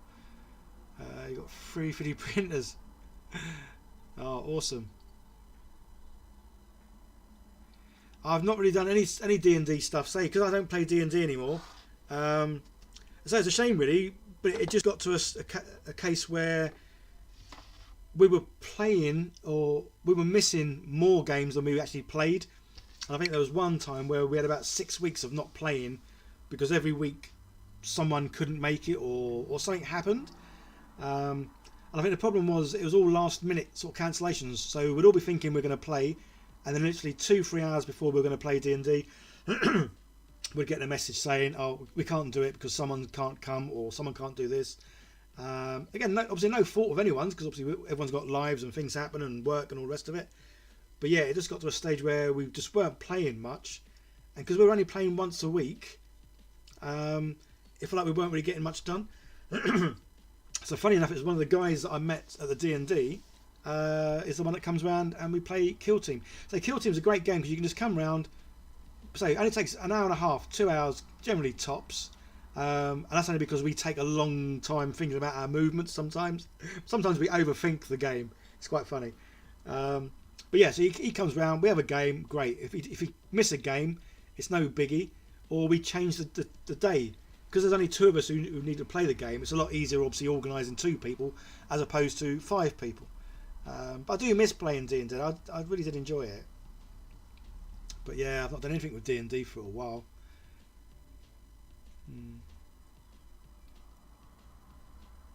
Carl Black, that sounds like D&D. Yeah, it's a shame.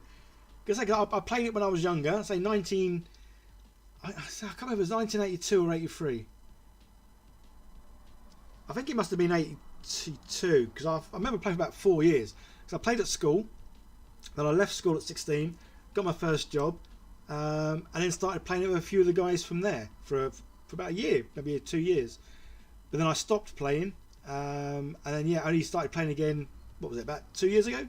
So I think I played for about a year, and then say it just got too much of not enough games being played. But Steve, you're lucky we have average of 6 to 8 players on both sessions. Oh wow. So that's a shame that you don't live near, or I don't live near you, because I would definitely be up for playing. Because yeah, I loved it. Because you've been here before. Your backup game. Yeah, so maybe that's what we should have done. Me and my mate, we could obviously do the D&D, but if the D&D did get cancelled, then we'd do Kill Team. Yeah, that could have been an option really. But hey ho, these things happen. Right, I'm painting the base. That's what I was doing. I kind of forgot what I was doing. But yeah, I certainly would like to play D&D again, because it's a great game.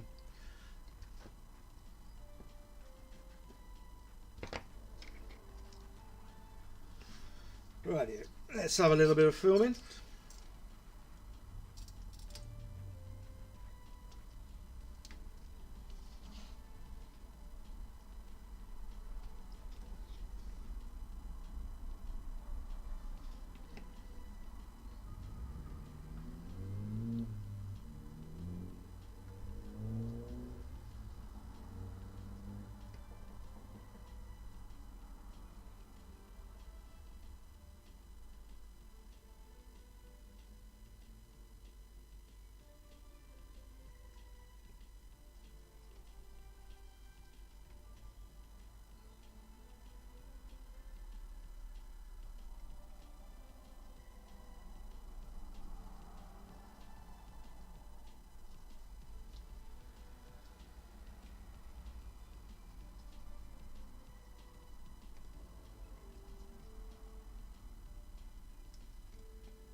There we go, that's enough of that.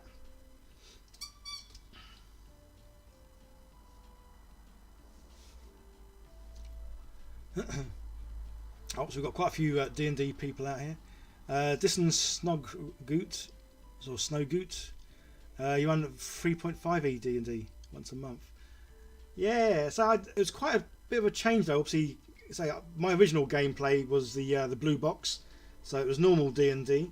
Then obviously the red box. Was it the red box and the blue box? Because then was it a purple and a black? I kind of get confused. But I know when I left school and then went to work somewhere, Then we started playing advanced D&D, good old AD&D, and yeah, so I love playing that. Again, it's only about once a week, but because I was playing with the guys that I worked with, we did literally play like every week. There was no real missed games, because we'd literally go from work back to someone's house. So each week, I think we went to someone different's house, and yeah, actually loved playing that back in the 80s.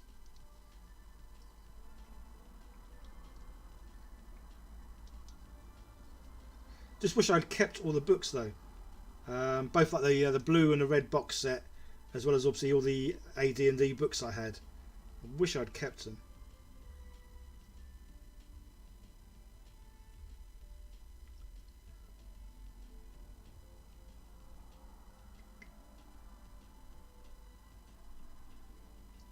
Right, I must admit the old base has come out darker than I kind of thought it would, but that's fine, because I'll once it is all dried, then I will do like some sort of dry brushing over the base.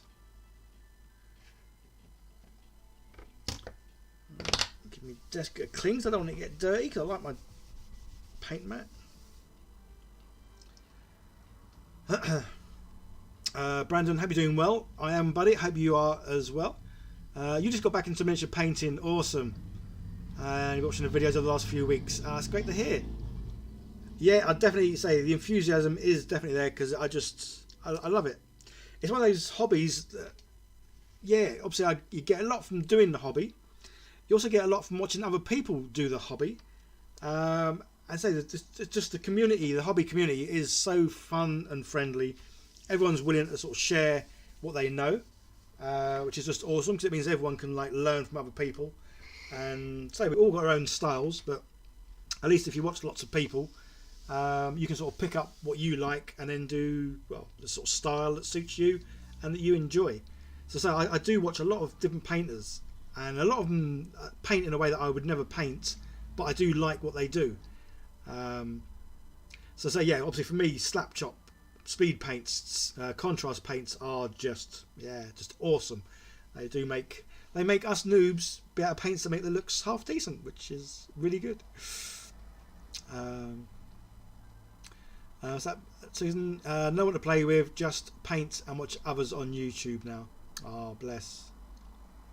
Yeah, so I really do enjoy my weekly game of Kill Team, just because it's a fun. It's like, I always call it like chess on steroids, just because it's such a fun game. There's lots of movement, and I say every time me and my mate play, every game we've played has been a bit different. We both played tactically different, which obviously gives a different outcome.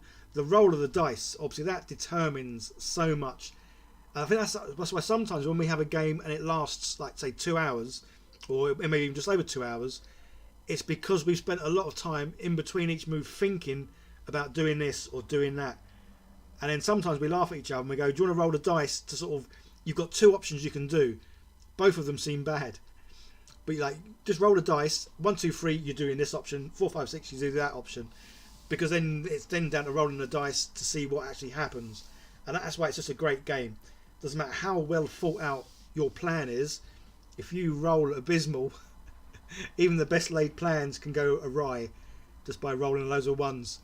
But yeah, I love it, absolutely love it.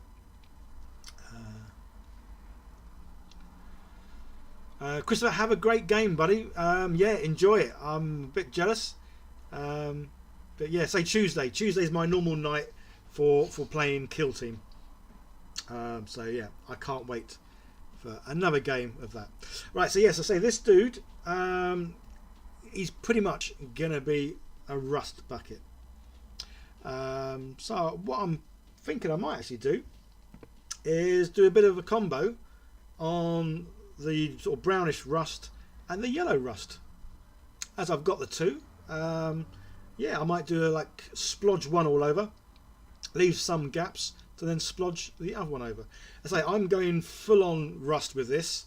Once I've done the full on rust, if I feel I've gone a bit too nuts, which I probably will have, I may then do like the old stippling effect with some paint, just to put some like paint on the, especially the bigger panels.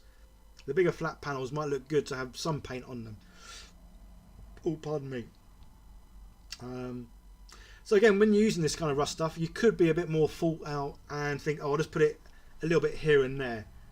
But say, I really wanted this thing to look like it's been derelict for like a millennium or whatever. Well, I probably should have changed the pose perhaps, because if it didn't work, maybe the front bit should be like tilted down, just to sort of indicate that it's no longer used. So I had considered that actually.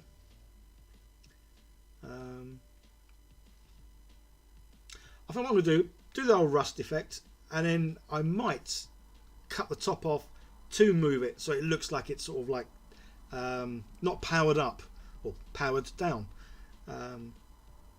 Yeah, maybe, we'll see. Well, that is the one thing I do like about the Warhammer figures. The plastic is quite soft, so it's reasonably easy to sort of like cut and get through. But yeah, I'm not too sure yet, so let's move some of these things out of the way just so they're not in the background. So we'll come back to those barricades that I've done, because they are drying. I just love how it dries. But it's the fact, I don't know how well you can get from seeing it in the camera, but it just looks like if you put your hand over it, you'd feel how rough and flaky it is. It just, I can't describe just how good the stuff is. Yeah. Paints are amazing, aren't they? When people know what they're doing to add certain stuff into them to make them go like rust, and just it feels textured, which is just amazing.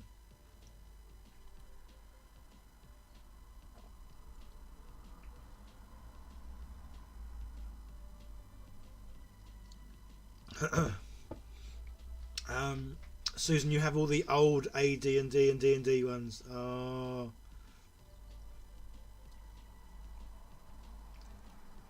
I would say I would absolutely love to have the ones that I had. It's one of those things you kind of think back and you think, well, why would I have thrown them away? It makes no sense.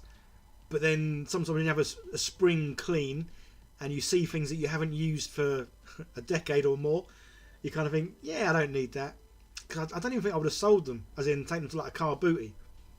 Well, I must admit, every now and then I do a car booty with my kids. Just because obviously it's a nice way of getting out, and I like people watching, and it's just nice walking out in fresh air. But when I do the car booties, have a walk around, I do keep my eye out. So I don't think I've ever really bought anything from a car boot, but yeah, I do keep my eye out in case I see some D&D books. As yet, never seen any, but if I did, I would definitely buy the old ones just to have, just because I think they're awesome. I love them. Michael Bosch, good to have you here, buddy.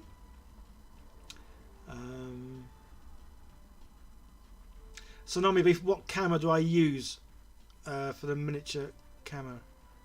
But the cameras at the moment that you guys are seeing me on, they're both webcams. But when I'm filming the videos, I just use my old phone. It's a Samsung, I don't even know what the number is. It's an old one. I've probably had it about 5 years or so. It's got a big crack on the front screen. It's even got a crack near where the actual camera is, but it still seems to work. Yes, I film with this. The main thing about when you're filming is to have good light. The webcams, the quality of them, they're alright, but the phone's better. So for filming, that's why I use my phone. But like I say, when I do film my videos, I film like little clips, and then I edit them together. So I put all the clips together in, I think it's Power Director 5 or 6. So I've got Power Director. I've had that for I don't know, about 10 years.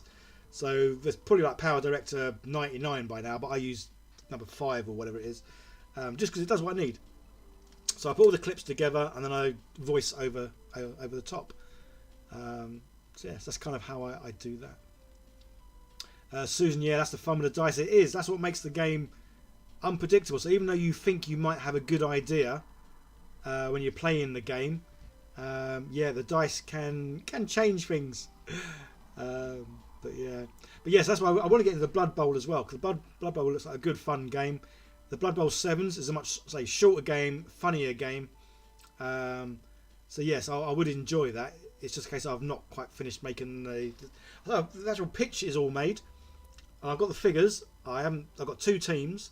I've not painted them yet. I've not even got them out of the box, so I need to do that at some stage. But yeah, I wouldn't mind playing that. So the guy that I play Kill Teams with, he's he's up for playing a bit of Blood Bowl. So that will be fun. Rising Studios, the chemistry of paints is crazy. It is, yeah. It's amazing what they can do with a liquid and how it goes on. So the speed paints are awesome. These rust ones, I just love using these now. I think they're great. But yeah, Pollux, you found your old 40k stuff in the basement. It's been there since 2007. Oh wow! And even the paints are okay. So that's why, yeah. Cause say if I could find knew where my AD&D books were, but say they've long gone. The fact that I bought them back in say '82 is it's almost like an heirloom. TriStar, hello buddy. I hope you're well. Hope you're well and happy and had a good weekend. Yeah, right. Let's get some rust on this dude. As I say, I am going to go heavy-handed. I'm going to make this a complete rust bucket, and then afterwards, I'm going to maybe try and bring it back from looking too rusty. We'll see. But initially, it is going to be the rustiest rust thing you've ever seen.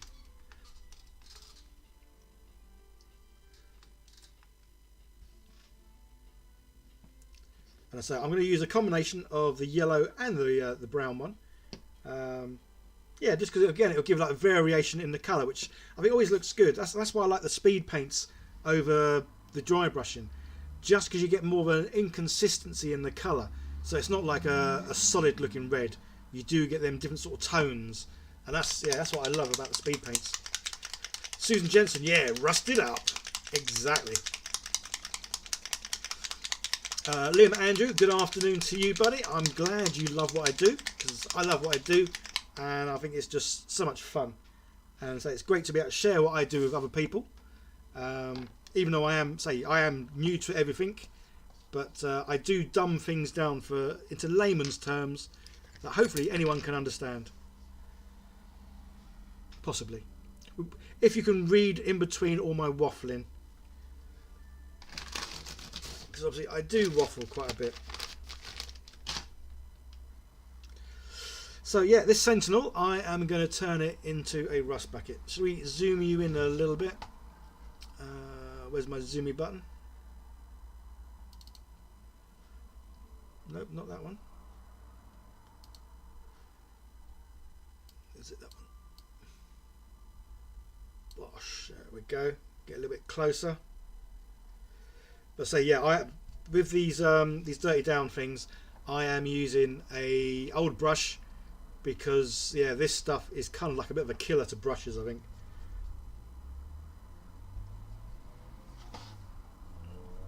So that's the good reason. Obviously, I mean, I go through quite a lot of brushes because I generally buy cheap ones. So recently I got hold of the army painter brushes they kindly sent me, and they're really nice. But yeah, any of my old brushes, I always keep old brushes, just because no matter how bad they look and they are, they could still be of some use to do something with. Right, I'm going to do a bit of filming, so I'll probably go quiet for just a little bit.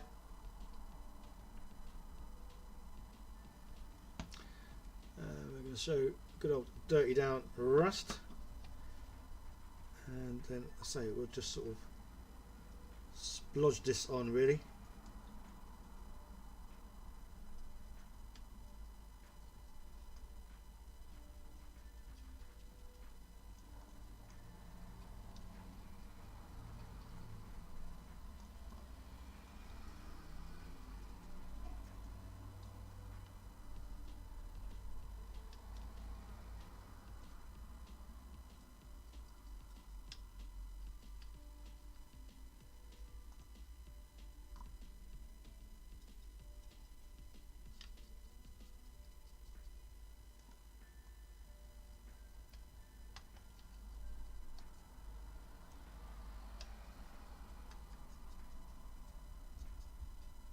So as you can see, lots of care and attention going into doing the rust.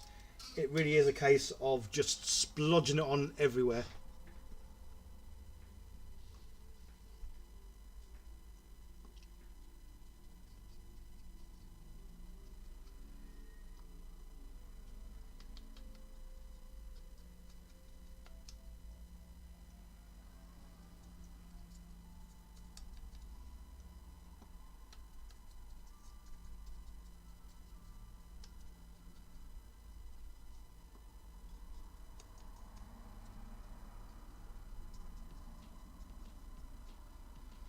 Cool. Right, and then we'll use a bit of the yellow one as well, just to add a bit more variation in the colour of how it's gonna look. Susan, that's why you can never have enough brushes. Exactly. Yeah. Liquid gold leaf bronze is amazing, but stinks. And it's the same through mineral spirits. Oh, okay. Works on it for brushes. Yeah. Yeah, because that's what in one of my other live streams I had the camera, and it was like yeah, it's because I don't want to be known, so I don't mind part of my face being seen on camera. This way it keeps my identity hidden. I need one of those voice changers as well. Change my voice like one of those AI voice boxes. Yes, if only I was in the SAS, I'd have a bit of a fitter body than I've got. Right, so that's the brush. Well, I would say that's the brush cleaned, but it's as clean as it's going to get. And I say, if you do use these ones, you'd only probably ever do it once, but never put the brush in your mouth, because say this stuff is yeah, it's not good. Yeah, look, it's got the old little warnings, fire, something else. It's not a toy either. Why you'd think this is a toy, I don't know. Highly flammable. Yeah, well, there you go. Highly flammable. Do not get the, yeah. See, the Darth Vader voice would be the best one to go for, wouldn't it? Really.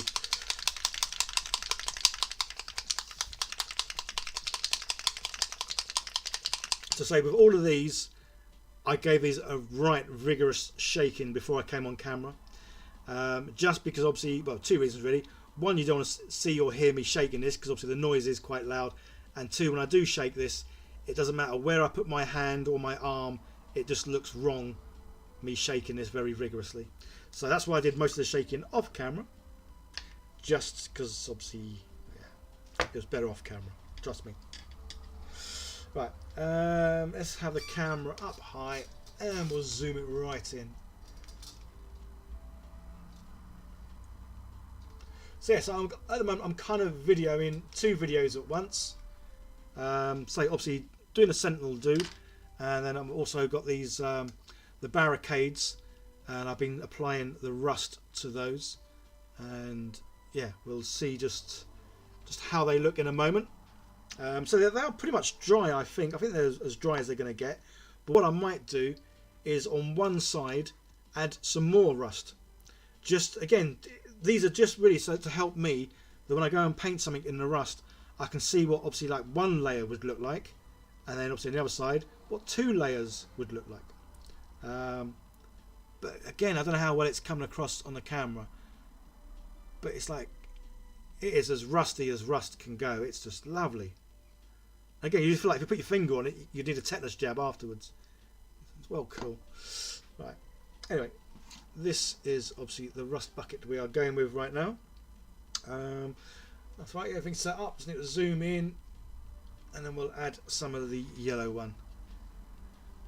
Right, that looks about right there. I'll hit record, and I will show to the camera about there.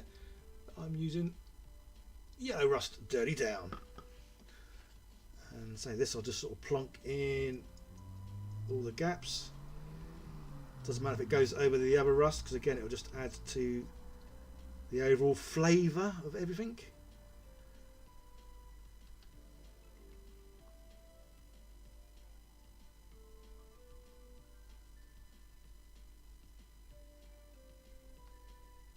But yeah, so before I kind of got into my love of painting miniatures, whenever I made anything, I say on this channel, because I used to make a lot of like terrain pieces, sort of vehicles and bits and pieces. Everything I made, I kind of pretty much turned into a rust bucket. Again, because I wasn't very good at painting anything. Yeah, making things rusty is very easy, because the messier you are, the better. And yeah, it was just easy making things rust. Although I do like rust for vehicles and stuff, because I just love the thought of the things being sort of so old, especially with orcs, because I love the fact that orcs will take whatever, slap paint on it, and then yeah, it's kind of good to go.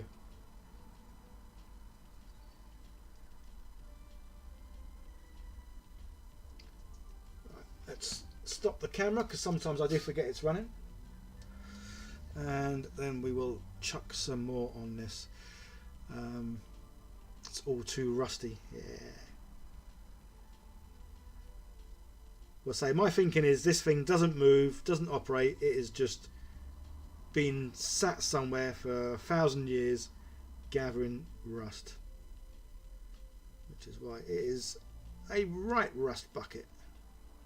But say I might do this and then look at it and think, nah, that's too rusty, and then go over and add some paint to the panels. At the moment, I'm not sure which way I'm leaning, but again, that's the joy. I'm having. So this is what I say every time. Whatever you're doing, if you're having fun with it, then it doesn't matter how it comes out. The main thing is you're having fun. Unless obviously you're entering the Golden Demon competition thingy, Dewberry, what's it, and then yeah, you want it to look good. But otherwise, yeah, just have fun with whatever you're doing. And that's why making this a rust bucket is giving me fun. Well, I have just realised that I've got the camera in a position where all you can really see is my hand and not the miniature.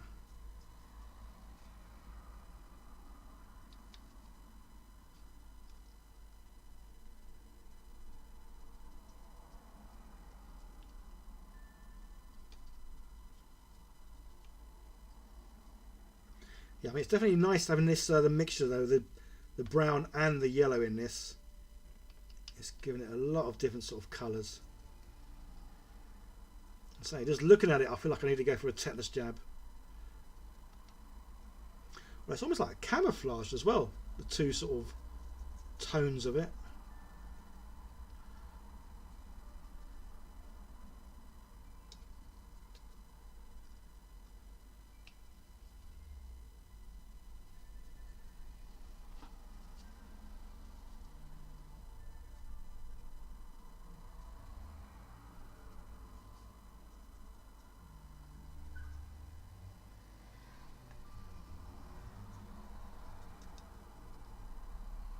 Right, well, I think I've almost hit every single area. He says as he keeps seeing ones that I've missed.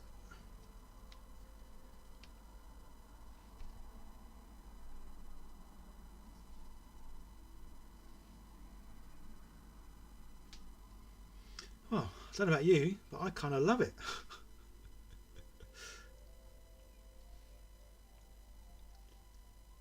Plus, it give it say 5 minutes, it would have changed even more, and the colours would look even more sort of like a matte colour, and yeah, it would look even rustier.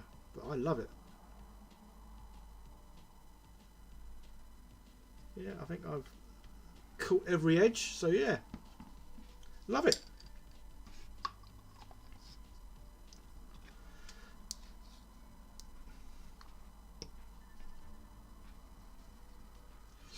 What's that, Steve? It looked like burnt toast. Scrape off the burnt bits. It's good to go, yeah. But yeah, so that has definitely got some good old variations in the rust. Yeah, I'd say give it another 5 minutes and it'll go even like more of a matte sort of brownish colours, and yeah, it'll look even rustier. But yeah, pleased with how that looks.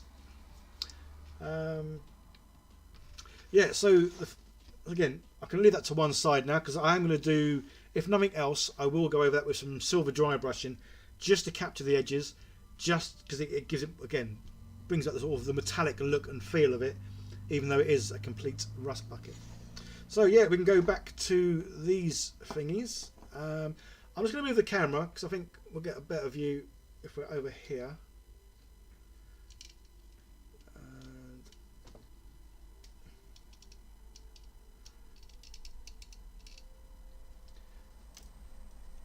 Move the light as well. Oh, that's the only problem. I try and move the light, then it obviously affects how it looks on me.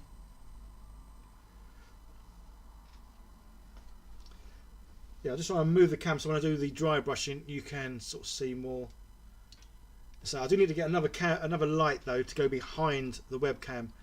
Because the one I normally use, obviously this one that's above, it's just difficult getting it in a position where it's looks okay. Alright, is that okay? Cool. So I need to put it somewhere where it's not in my way either. Right, doesn't look too bad. So yeah, these have come out. Let's zoom back out a bit because we're a bit close. Yes, I think these have come out really well. So this is obviously the normal brown. Let's just change the focus a little bit. Oh, that's the zoom. Right, how's that one? Does that look good? Yeah, so the rust, I say, the rust, it's just so simple, so quick. But I just love how it's come out. So that was the normal brown one. This is more of the yellowy one. Okay, let's try and get the focus. That's a little too bad. Yes, again the rust. It just, so especially when you paint these, because these dirty down things go on, and they go on, say, very much like the speed paints, as in that sort of consistency, very wet, very watery, goes on really easy, just sort of goes into the nooks and crannies like a dream. But then when it dries to such a matte looking that, say, it honestly looks like it's got texture to it, and that is just, from a nice simple thing, it's just great. If you want what I would call real rust, is the middle one. The middle one. I don't know which one the middle one is. There's 4, so there will be 2 middle ones. So that's the brown rust. That's the yellow rust. This one, I believe, is the moss. Again, the moss, I think that is one that you would probably use less of, as opposed to me plastering this barrier with it. You probably would have the moss a little bit less. But again, I just wanted to see how it looks over the whole thing, just because then I can see the variations in the colours from like the darkest points of it to the lightest points of it. But yeah, I'm quite pleased with how that's come out. Again, the the moss that I did on the wooden planks obviously come out really well. Again, I don't know how well you can see it on the camera, but yes, there's just like a few little bits in here, bits around here, so it's just like subtle but enough. Again, it looks better real life. It's just enough to make some of the planks look as though they are going like a little bit. There's a few bits here splattered around. Yeah, it just makes the planks look like they have got a little bit of moss on them. But yeah, but again, say his leg was the patina sort of looking one. Which one's that? Yeah, the verdigris one.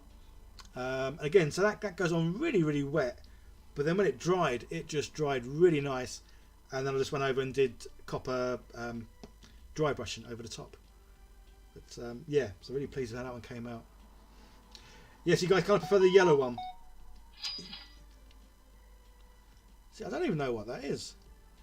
It's like an alarm with like a cash ring thing at the end, and yeah, I've got no idea what that's indicating.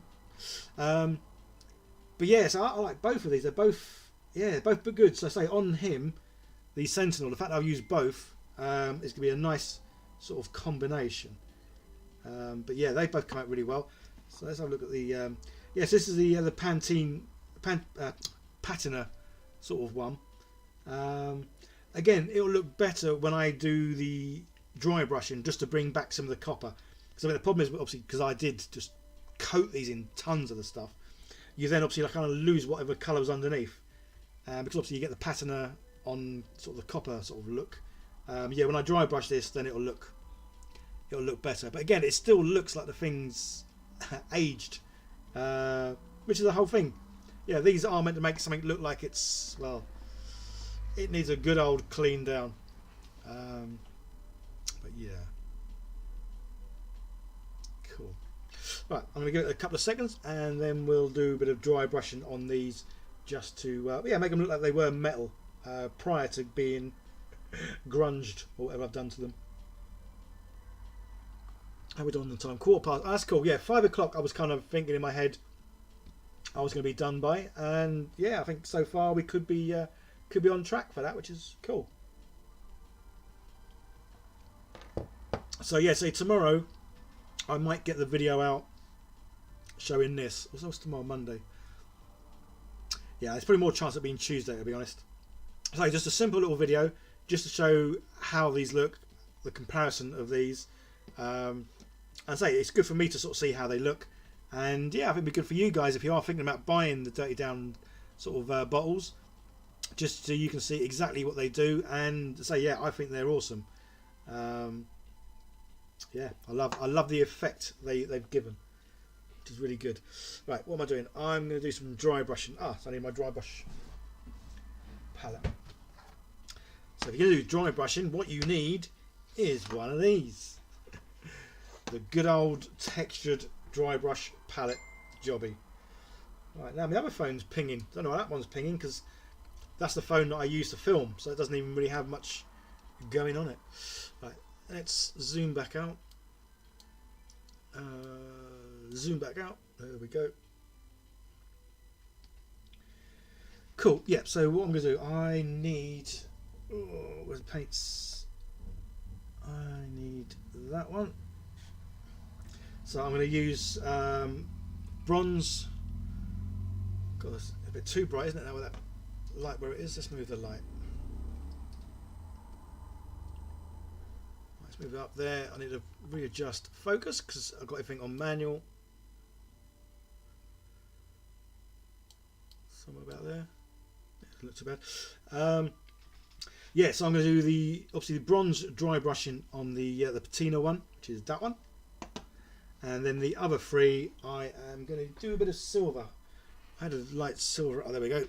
I'll do a bit of silver, just to sort of bring back the original sort of like metal looking colour. So by doing that, that should show us the rust effect in a better sort of way.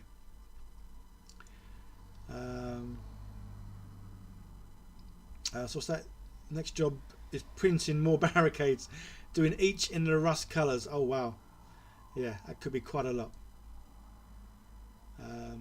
Yeah, the moss one definitely could be the old verdigris one as well. Yeah, so I just love the fact that how they dry. They just dry really like with a texture to them, which is just so cool. Right, so let's grab that. Oh, it still has a white left in there.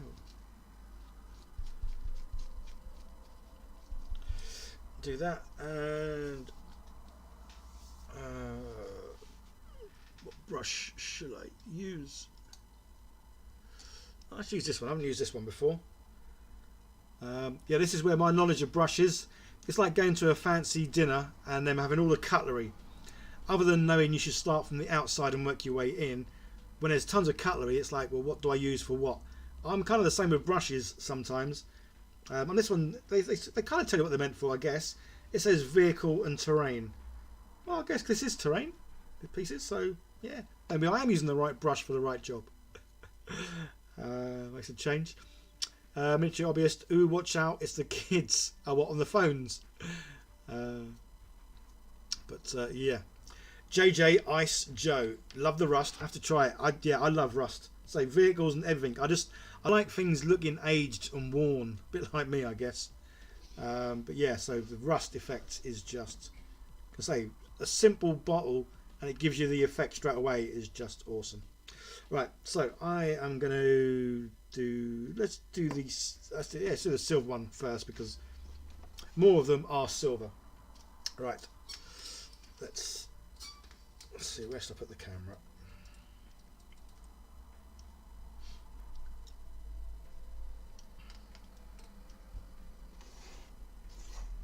Right, so I'm going to show them, pull this in.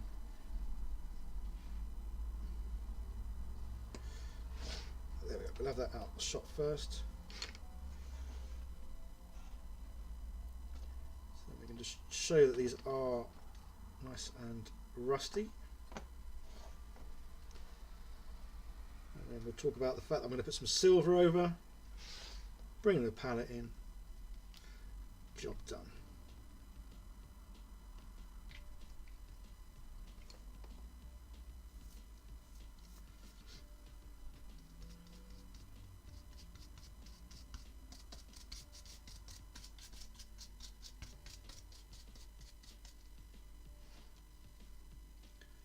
we'll go straight in for a rusty one.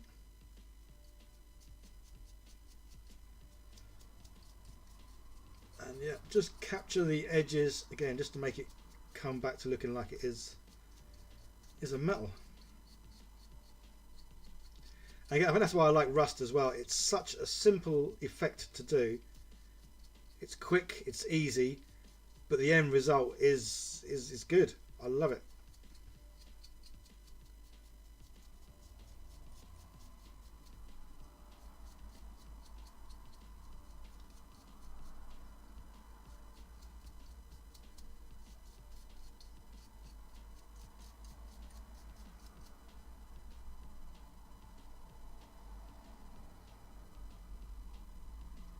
Cool. Yeah, so say I think it's just added a little bit. Oh, itchy nose. Let's get the zoom focus thingy.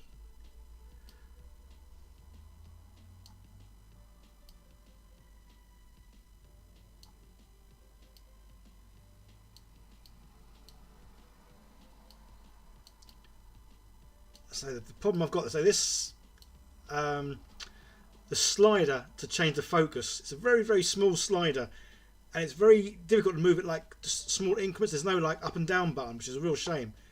So you try and grab it and slide it, and say it just goes all nuts. So yeah, so that's how it's come out. Say I think adding just a little bit of highlighting makes it obviously look metallic, and yeah, so very simple, but that is one rusty barricade. Yeah, love it. I'd say quick, simple, easy. Love it. Susan number 2 is a favourite for terrain for a flat square tip. Oh, okay. So that's Susan 0500 for tiny D. Oh, okay. Yes, I've never even really looked at the brushes with the numbers. I've always heard people sort of say, oh yeah, I use a 00 or I use a whatever it is number. It's like, well, it means nothing to me. I don't know. I just look at a brush and think, yeah, that one will do. Pick it up, give it a go.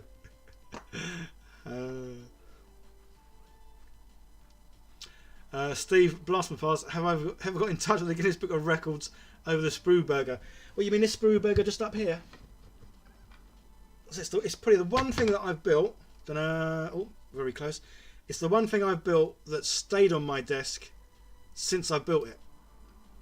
So pretty much everything else I've built, it starts off on my desk, then after a while it kind of gets demoted to a shelf or something around, and then after that it then gets demoted to a box or a cupboard. This is the one thing that I built. It's been on my desk ever since it was built. Yeah, I love it. It's nuts. Although I know at the time I kept saying I was going to build or make the fries to go with it and a milkshake. I should really do it. I say it every time, don't I? Every time I get this out, I say, oh yeah, I should make the fries and a milkshake to go with it. And I've not. So this was made, what, 2 years ago or so? I mean, the amount of dust this thing has got. Not that you'd want to eat this anyway, but the amount of dust it's got, you wouldn't want to eat it. But yes, if anyone knew, I used to make a lot of things out of sprues. I've got some in the bin here. So I'm sure you guys know what sprues are, because if you're here, then, well, it's probably because you do things with miniatures. But yeah, so these lovely things called sprues, I went for quite a big stage where I used to turn them into things. And I've turned these into all kinds of things, believe it or not. It's amazing what you can make with sprues. And obviously one of the weirdest things I made with sprues was I turned these into this. So yeah, this is what I believe to be the one and only Sprue burger. Definitely a one-off, or one of a kind. As you can see, a nice big size to my face. If any burgers were this big, that would be quite a hefty challenge, wouldn't it, really, to eat one of these. But yes, I went for a stage of making a ton of things out of sprues. This was the only thing that probably wasn't Warhammer related. Everything else was Warhammer, whether it was vehicles or terrain. You'd need to go and check out my channel and look at some of the older videos, definitely like a year or more older, to see stuff that I made from sprues. But yeah, so these, you can turn these into all sorts. The sky was the limit. I've made an Orc Stomper, which belongs to Steve, but I've still got it. I've made Battle Wagon. I made a TIE fighter out of these. Yeah, tons of like small terrain pieces, objective markers, all kinds of stuff. But yeah, this is still my favourite ever thing to have made. And the fact it stayed on my desk ever since. Whereas honestly, everything else I've ever made, it might stay on my desk for a short period of time, and then it disappears. Oh. Yes, the Sprue burger is here forever. Right, what was I going to do? I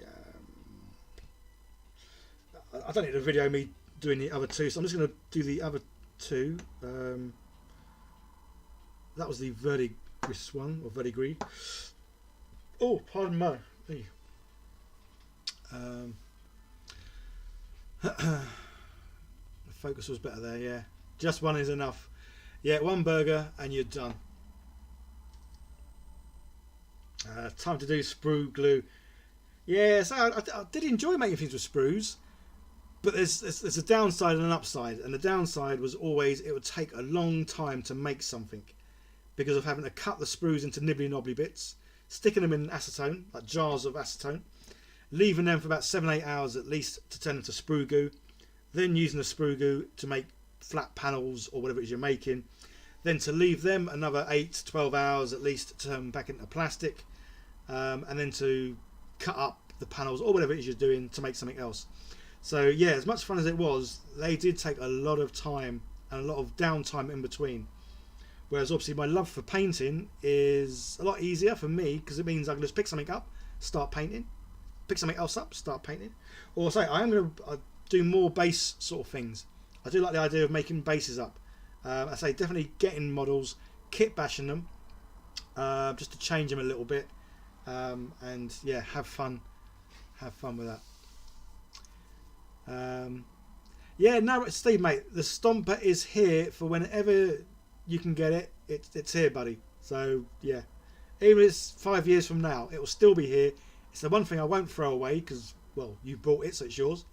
But yeah, no, it's always here, buddy. The 3D printer is so much faster. It is. Again, I love the 3D printer. Just being able to think of something, look online for it. Say Thingiverse is where I always go first. Go to Thingiverse, try and find what I'm looking for. Download the STL, print it out, or change it in whatever way I need to. Print it out. I saw bits over there. Yeah, I love my 3D printers.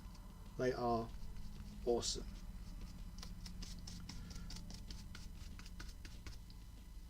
Right, let's just check. So that's definitely the verdigris one. That one's been done. These two need to be done. So say just a bit of dry brushing on these, just to bring back the metal look.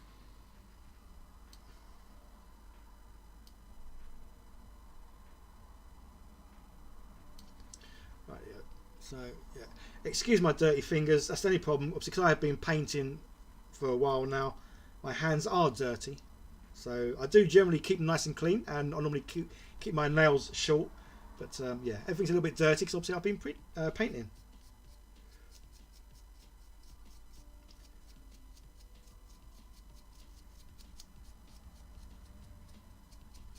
So yeah, dry brushing. I love dry brushing. Just gives such a good sort of uneven effect to things, especially obviously like bits of metal where the edges would be a little bit worn by, well, people or things brushing past, I guess.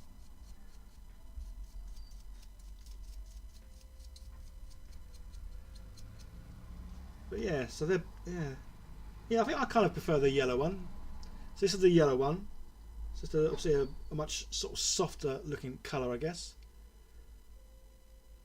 But yeah, I like them both really.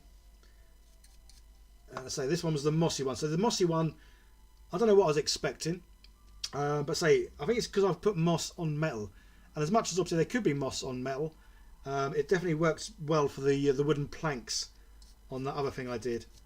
Yeah, you kind of think moss would, well, especially because those planks are meant to be a pirate ship, or was a pirate ship. It's probably broken down. So yes, you'd expect to see moss more on that, I guess.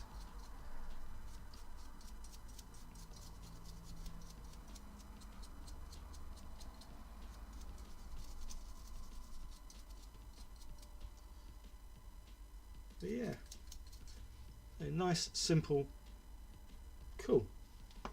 So we'll give my brush a little bit of a clean, say, because we'll have a go at doing a bit of bronze over this one. And yeah, so it's not come out too bad. It did come out a lot better on that miniature I did. But again, I think I was putting a bit more care on a miniature, whereas this I really just have slapped on the dirty down stuff just to see how it would look.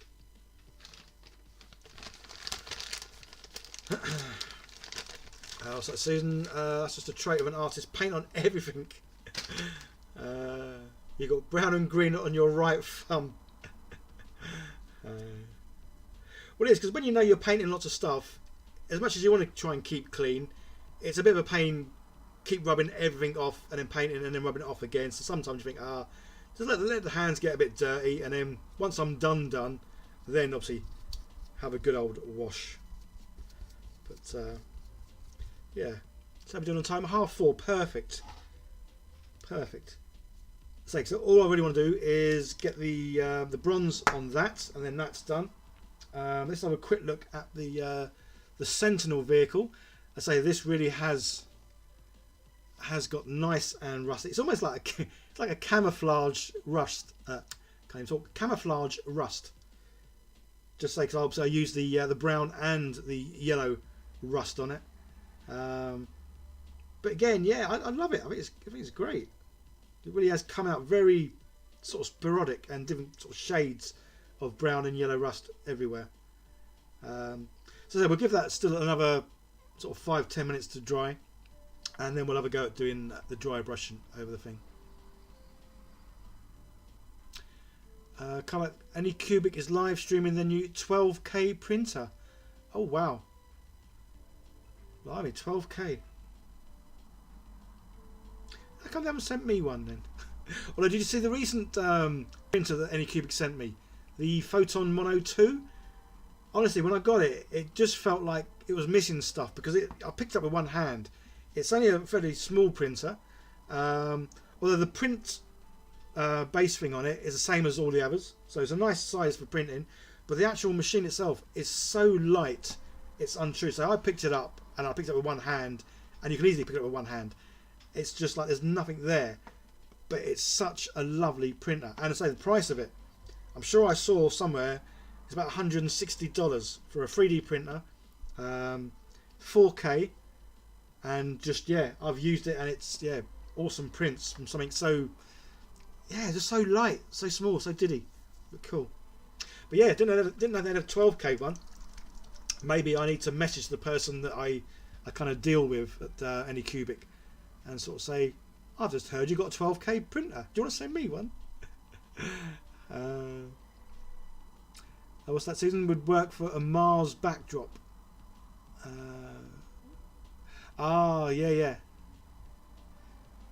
Yeah. So yeah, that's why I love this hobby, for trying out new things, trying out new paints, new techniques. I say these dirty down, because I only came across these. It was only about 3 weeks ago. I can't remember what I was doing. I was doing something. I was making some panels for an Orc display case.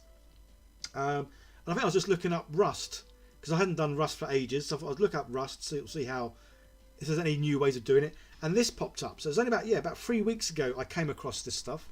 Prior to that, I'd never heard of it. And I say, I cheekily did my little sort of reach out to them to see if they want to send me a couple of bottles for free. In return, obviously, I sort of mentioned their name and links and all the rest of it. And yeah, this will now be my go-to for any kind of rust I want to do.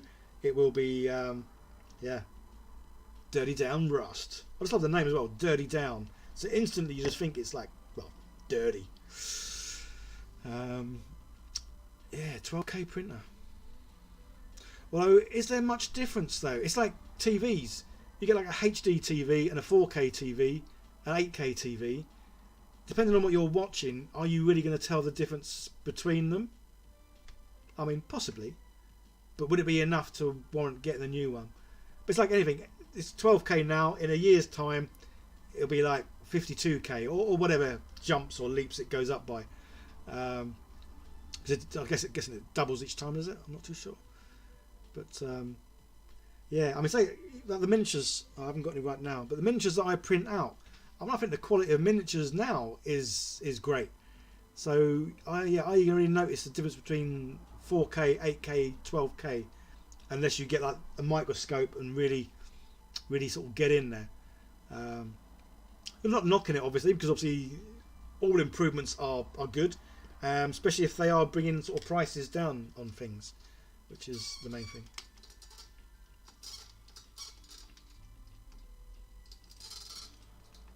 Right, we set the camera up to film because obviously I'm now filming the last of my little barricades. Alright, so let's see, that's set up. This is as clean as it's going to get. Cool. Right, what was the last one I probably did? This one. So we'll hold this one up.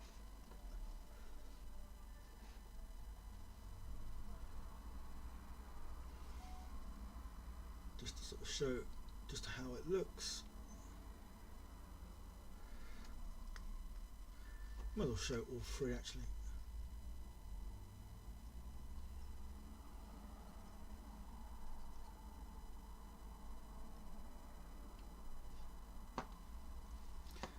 Go down, and then we'll show the copper one, but you clearly can't see there's copper on it, although we're going to do bronze. I keep saying copper and it's bronze now.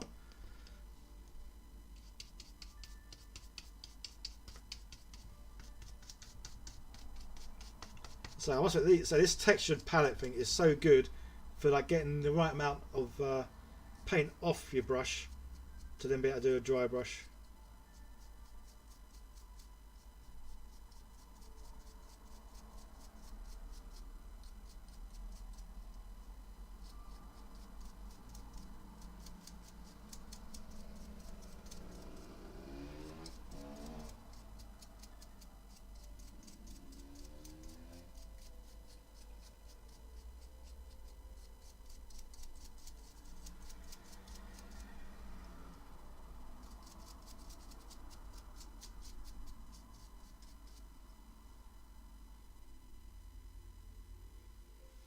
Cool. Right, yeah, so I'm pleased with how that one's come out as well. Again, these probably look better on the other camera when you see the actual video. Yeah, because for some reason the old webcams, I mean, I've had them for a good few years, these webcams, but I do seem to have problems trying to get the best out of them. Bosh. But yeah, so that's all them done. Yeah, just got to film a bit more towards the end of the video just to sort of show, well, take them off of the bases for starters, and then yeah, get the light on them better, and then we'll do that. But I'll do that at another time. Because what I'm going to do now is just to finish it off, the good old rust bucket Sentinel. Yeah, I want to, well, I'm going to dry brush silver. So say, I'm still unsure whether or not yet I want to put any colour on this, because I love the idea of it just being completely rust bucket. So yeah, do the silver highlighting or sort of dry brushing over it, and then I'll sort of probably sit on it and think, do I want to do anything else to it, or am I happy with that? With the base, I will do some dry brushing with the base. So it hasn't quite come out how I want it, to be honest. What colours do I use? I use the bony matter. Yeah, I think it's not as, I don't know. I didn't want it like orange, but I wanted it a little bit of a lighter colour than that. So maybe I should have gone for sand golem. But then again, I don't want it looking too similar to the rust bucket it is. Yeah. We'll have a bit of a think about what I'm going to do there, I think. But so, just for the moment, I am going to dry brush silver over all of this. So we shall do this. Toast and Toast, you're saving up some bits for the rough palette now. Yeah, so I was lucky that I've got a box full of, well, good old bits box, full of all sorts. So it didn't have any like body parts. It was purely, well, vehicle parts and stuff. So that's why, yeah, I kind of used a bit of all sorts. Well, vehicle parts. So there's a Bloodbowl bit in there. There's a backpack of a marine, or the front of a marine. a hand. Oh, the hand. I think that's from WizKids. I think I built like an ogre, so I had a hand left over. Obviously a wheel from something. A few bits here were the ogre. There's a shield, again from somewhere. I did buy whatever this panel was called, a box full of loads of bits of that. I don't think I ever used any of them, so they're sort of sitting around. So that's why I didn't mind sticking it in here, because I've had that thing for about 2 years. Yeah, there's a front of an Orc vehicle, one of like the car ones. Another wheel. Yeah, again, I haven't got a clue where this bit would have come from. And then say on this side, I wanted to do just some like the floor panels, just because obviously a nice flatter area for putting the paint on, to then start getting the paint off, and then say yeah, just rubbing off on all the other bits. And yeah, I love it. It's just, but I think again, it's one of those things where it's versatile because it works, but it also looks good. So even when it's not being used, just it sort of sitting somewhere, is quite cool. And then obviously just filled in all the gaps, or most of the gaps, with small stones. So yeah, it works really well. Have I missed any bits? Tosha just got your first Warhammer kit yesterday, 10 gut rippers. So you got some assembling and painting to do. Awesome. You're going to like batch paint them. Because when I did my Orc kill team, there was 10 in that. And yeah, batch painting them, I think I got them all done in about 2 hours for 10 miniatures. And again, that was the first time I ever used the slapchop technique. And that's why I loved it. The fact that I could do 10 miniatures in a couple of hours and them look half decent was just amazing. Yeah, the rough palette. Yeah, again, say it was so weird that video I did, and I think it's because I sort of said that I'd gone from using the old kitchen towel to then using like a bit of wood to get the dry brush ready to use as a dry brush. And yeah, there's about 6 people, I think, give or take, about 6 people had mentioned yeah, a textured palette. And yeah, a few of them sort of said, yeah, just chuck anything in there. Even if it's just like a load of stones, because they're obviously good to use. But yes, that's why I went with a good old mix of, well, stuff that I had lying around, really. But yeah, love how that come out. Right, I'm silver, that's what I'm doing. I kind of lost my place for a second there.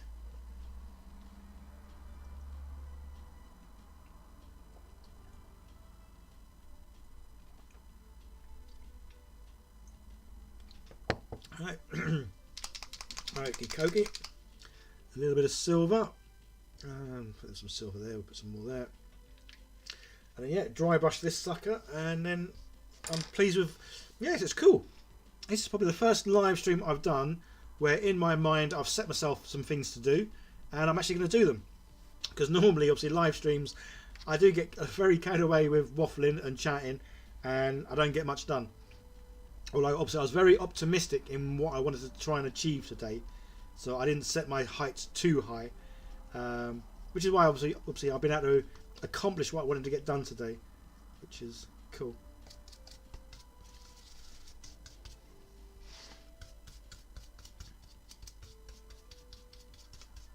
Cool. Oh, we shall film. Almost forgot to film.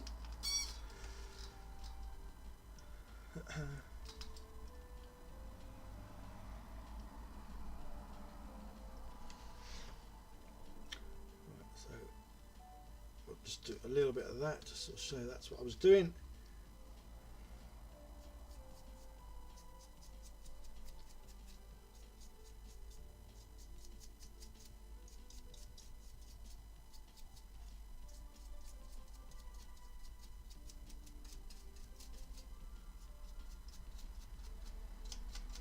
And again, a simple thing like a bit of dry brushing with the silver just makes the miniature look like it's made of metal.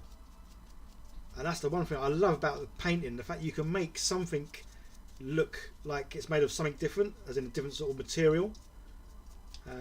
Well, like those sort of the planks on the Orc what's it? They look like bits of wood, which is just amazing, considering they were 3D printed bits of plastic. Oh, earbud's falling out.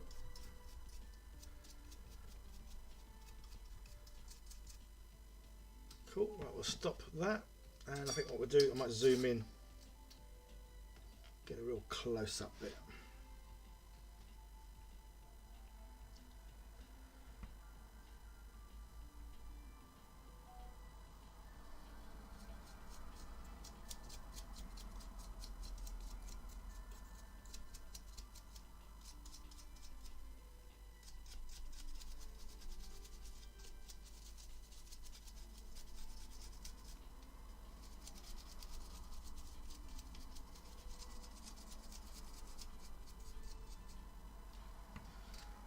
Cool.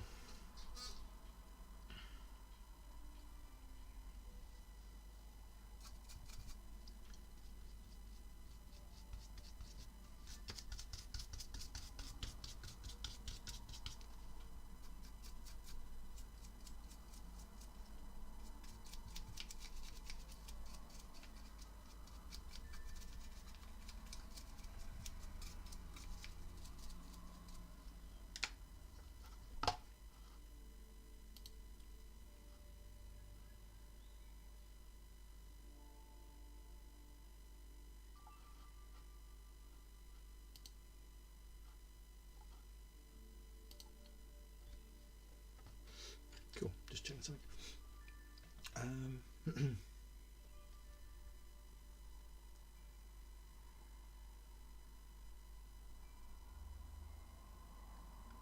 Oh, Carblack, you're going to print out a dry palette. Oh, cool. It's a palette with wood planks, wood logs, stone wool, metal. Oh, yeah, a bit of all sorts on texture-wise then. That's a good idea. And a brush all just built. Printed at once. Oh, okay. And a little spot to put the paint in, yeah. Oh, cool. Oh, awesome. And then you're going to upload the STL for free once you're done. Cool. Yeah, if you put it on an old Thingiverse, be interesting to see sort of what it is and how it looks. Yes, yeah, so I think with this dude, I'm not going to add any paint to him. I think I really am just going to leave him as a rust bucket. Just because I'm loving the look of the rust bucket.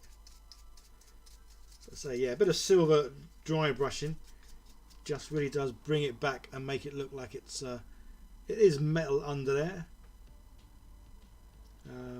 But yeah, definitely want to do a bit more to the base. The base looks a little bit too pants. And I say I wanted it to be more like I don't know, like a Martian alien sort of planet. So yeah, so that's why I kind of wanted it to be a bit more, not orange, but definitely a brighter colour than it currently is. But yeah, it's one lovely looking rust bucket.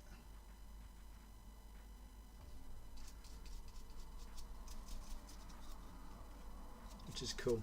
So guys, I say I'm going to be finishing off fairly soon. What are you guys up to for the rest of the day? You got any nice plans? You out and about? You staying in, painting? Or possibly even at work, I don't know. Yeah, guys, let me know what you guys are up to for the rest of the day, just so I can be nosy and see what's going on out there. But yeah, I'm pleased with how he is looking. And I say, I'm pleased with how these have all come out. I say these are just good indications of how each of the different sort of rust ones I've got sort of come out. Although yeah, I never did the other side with more. That's something I was going to do, isn't it? Yeah, this model is the Sentinel, Warhammer 40k. I forget which faction. I'm trying to think, but I can't think what it is. But yeah, it's a Sentinel vehicle. Again, I don't play Warhammer 40k, so I don't know like what points value it's got or anything. All I know is I like the look of it because it looks like obviously the old Star Wars one. Is it the AT-ST? One with the old Wookiee poking up the top. But yeah, I just like the look of it. And I want to have a go at doing a vehicle because obviously I don't really do many vehicles at the moment. I do all well, miniature figures, which is cool. Is that Vinter Bjork? Apologies if I said your name so badly. You just got here. Yeah, cheers. Look, yeah, I'm quite pleased with how this comes out. It's a very simple little thing. I just wanted to try out the dirty down rusts I've got. So I've literally gone over him. I did do primed in black, dry brush grey, white, dry brush with some silver. then added some speed paint, and then went nuts with the rust. So those first few stages I probably didn't even need to do, because I went that mad with this stuff that it was just covered in it. But I love the fact he's covered in it, and I love how it looks. So yes, I use both of these rusts on it. So yeah, so this will be out in a video, like a normal video. I'll edit it all together, all the rest of it. So I do want to do the base a bit more.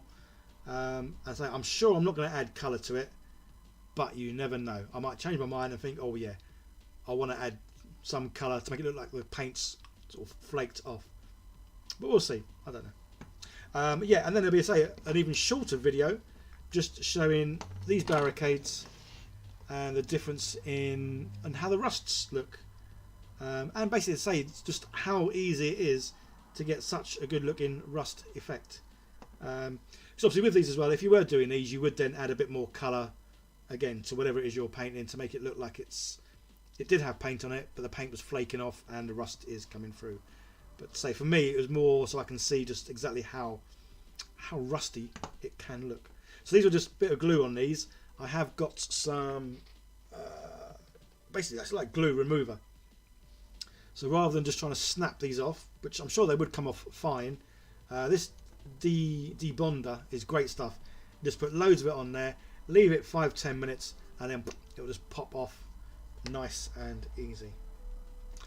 Right guys, well look, thanks for being there. It's been fun to get some bits done. So I was going to be painting and doing these bits whether you guys were here or not, and that's why I probably will start doing some more live streams, just because if I'm going to be sat here painting, it doesn't take too much effort for me to set a few things up, push a few buttons, and then have your company for whatever it is I'm doing.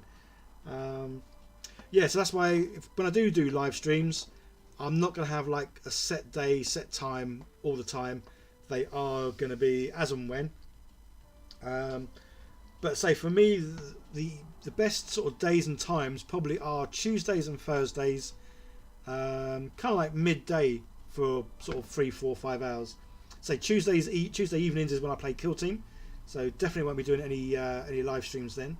Although I know you guys are quite keen for me to do a live stream of me playing Kill Team, or at the very least doing a battle report. I may do one day.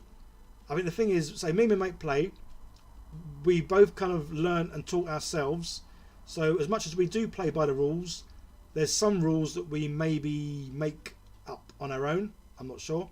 Plus our game that we always play capture the flag. So the Kill Team board I've got, we change the terrain every now and then, but we keep it the same for about 3-4 weeks and then change it. So we have 4 different, like the corners we start off. The flag is always in the middle. So we roll a dice to see which corner we start off in. So sometimes we're like opposite corners diagonally, sometimes we're right next to each other. But then, so we start in different corners, then we work out. So basically I've got to get the flag over into his side, he's got to get the flag into my side.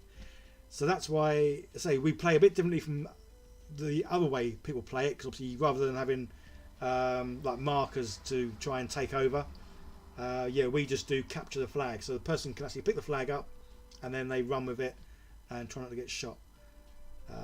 So yeah, so long story short, I do want to do some live streaming of us playing or battle reports, but I know I am going to get flamed for not necessarily always doing the correct rules. So we sometimes if we get a rule that we're not too sure of, sometimes how the rules are written for Kill Team is so bizarre. It's like beyond lawyer talk. They could have really made the game a lot simpler in how they defined some of the rules, but they simply use terminology that just makes things like uncrackable. So that's why sometimes we have made our own ruling up on certain things just to suit the game and how it should look in real life, and then we both know where we are with the rules. So that's the other reason why I'm a bit hesitant about doing battle reports or a live stream of us playing Kill Team, just because we are a little bit loose on some of the rules, I guess, because we only ever play the game against each other. So it's not like we're ever going to play tournaments or any of that kind of stuff. Anyway, I'm just waffling on, so I'm going to be going soon. Yeah, so guys, have a great Sunday afternoon. So I might do a live stream Tuesday. Not 100% sure, but if I do, it'll probably be Tuesday, and it'll be sort of maybe midday-ish, sort of 2 o'clock start, and then we'll just go from there. But yeah, guys, enjoy the rest of your afternoon. Thanks for being here and keeping me company on Sunday afternoon. And yeah, I will see you guys, well, see you in the next one. Okay guys, you all take care. Bye for now.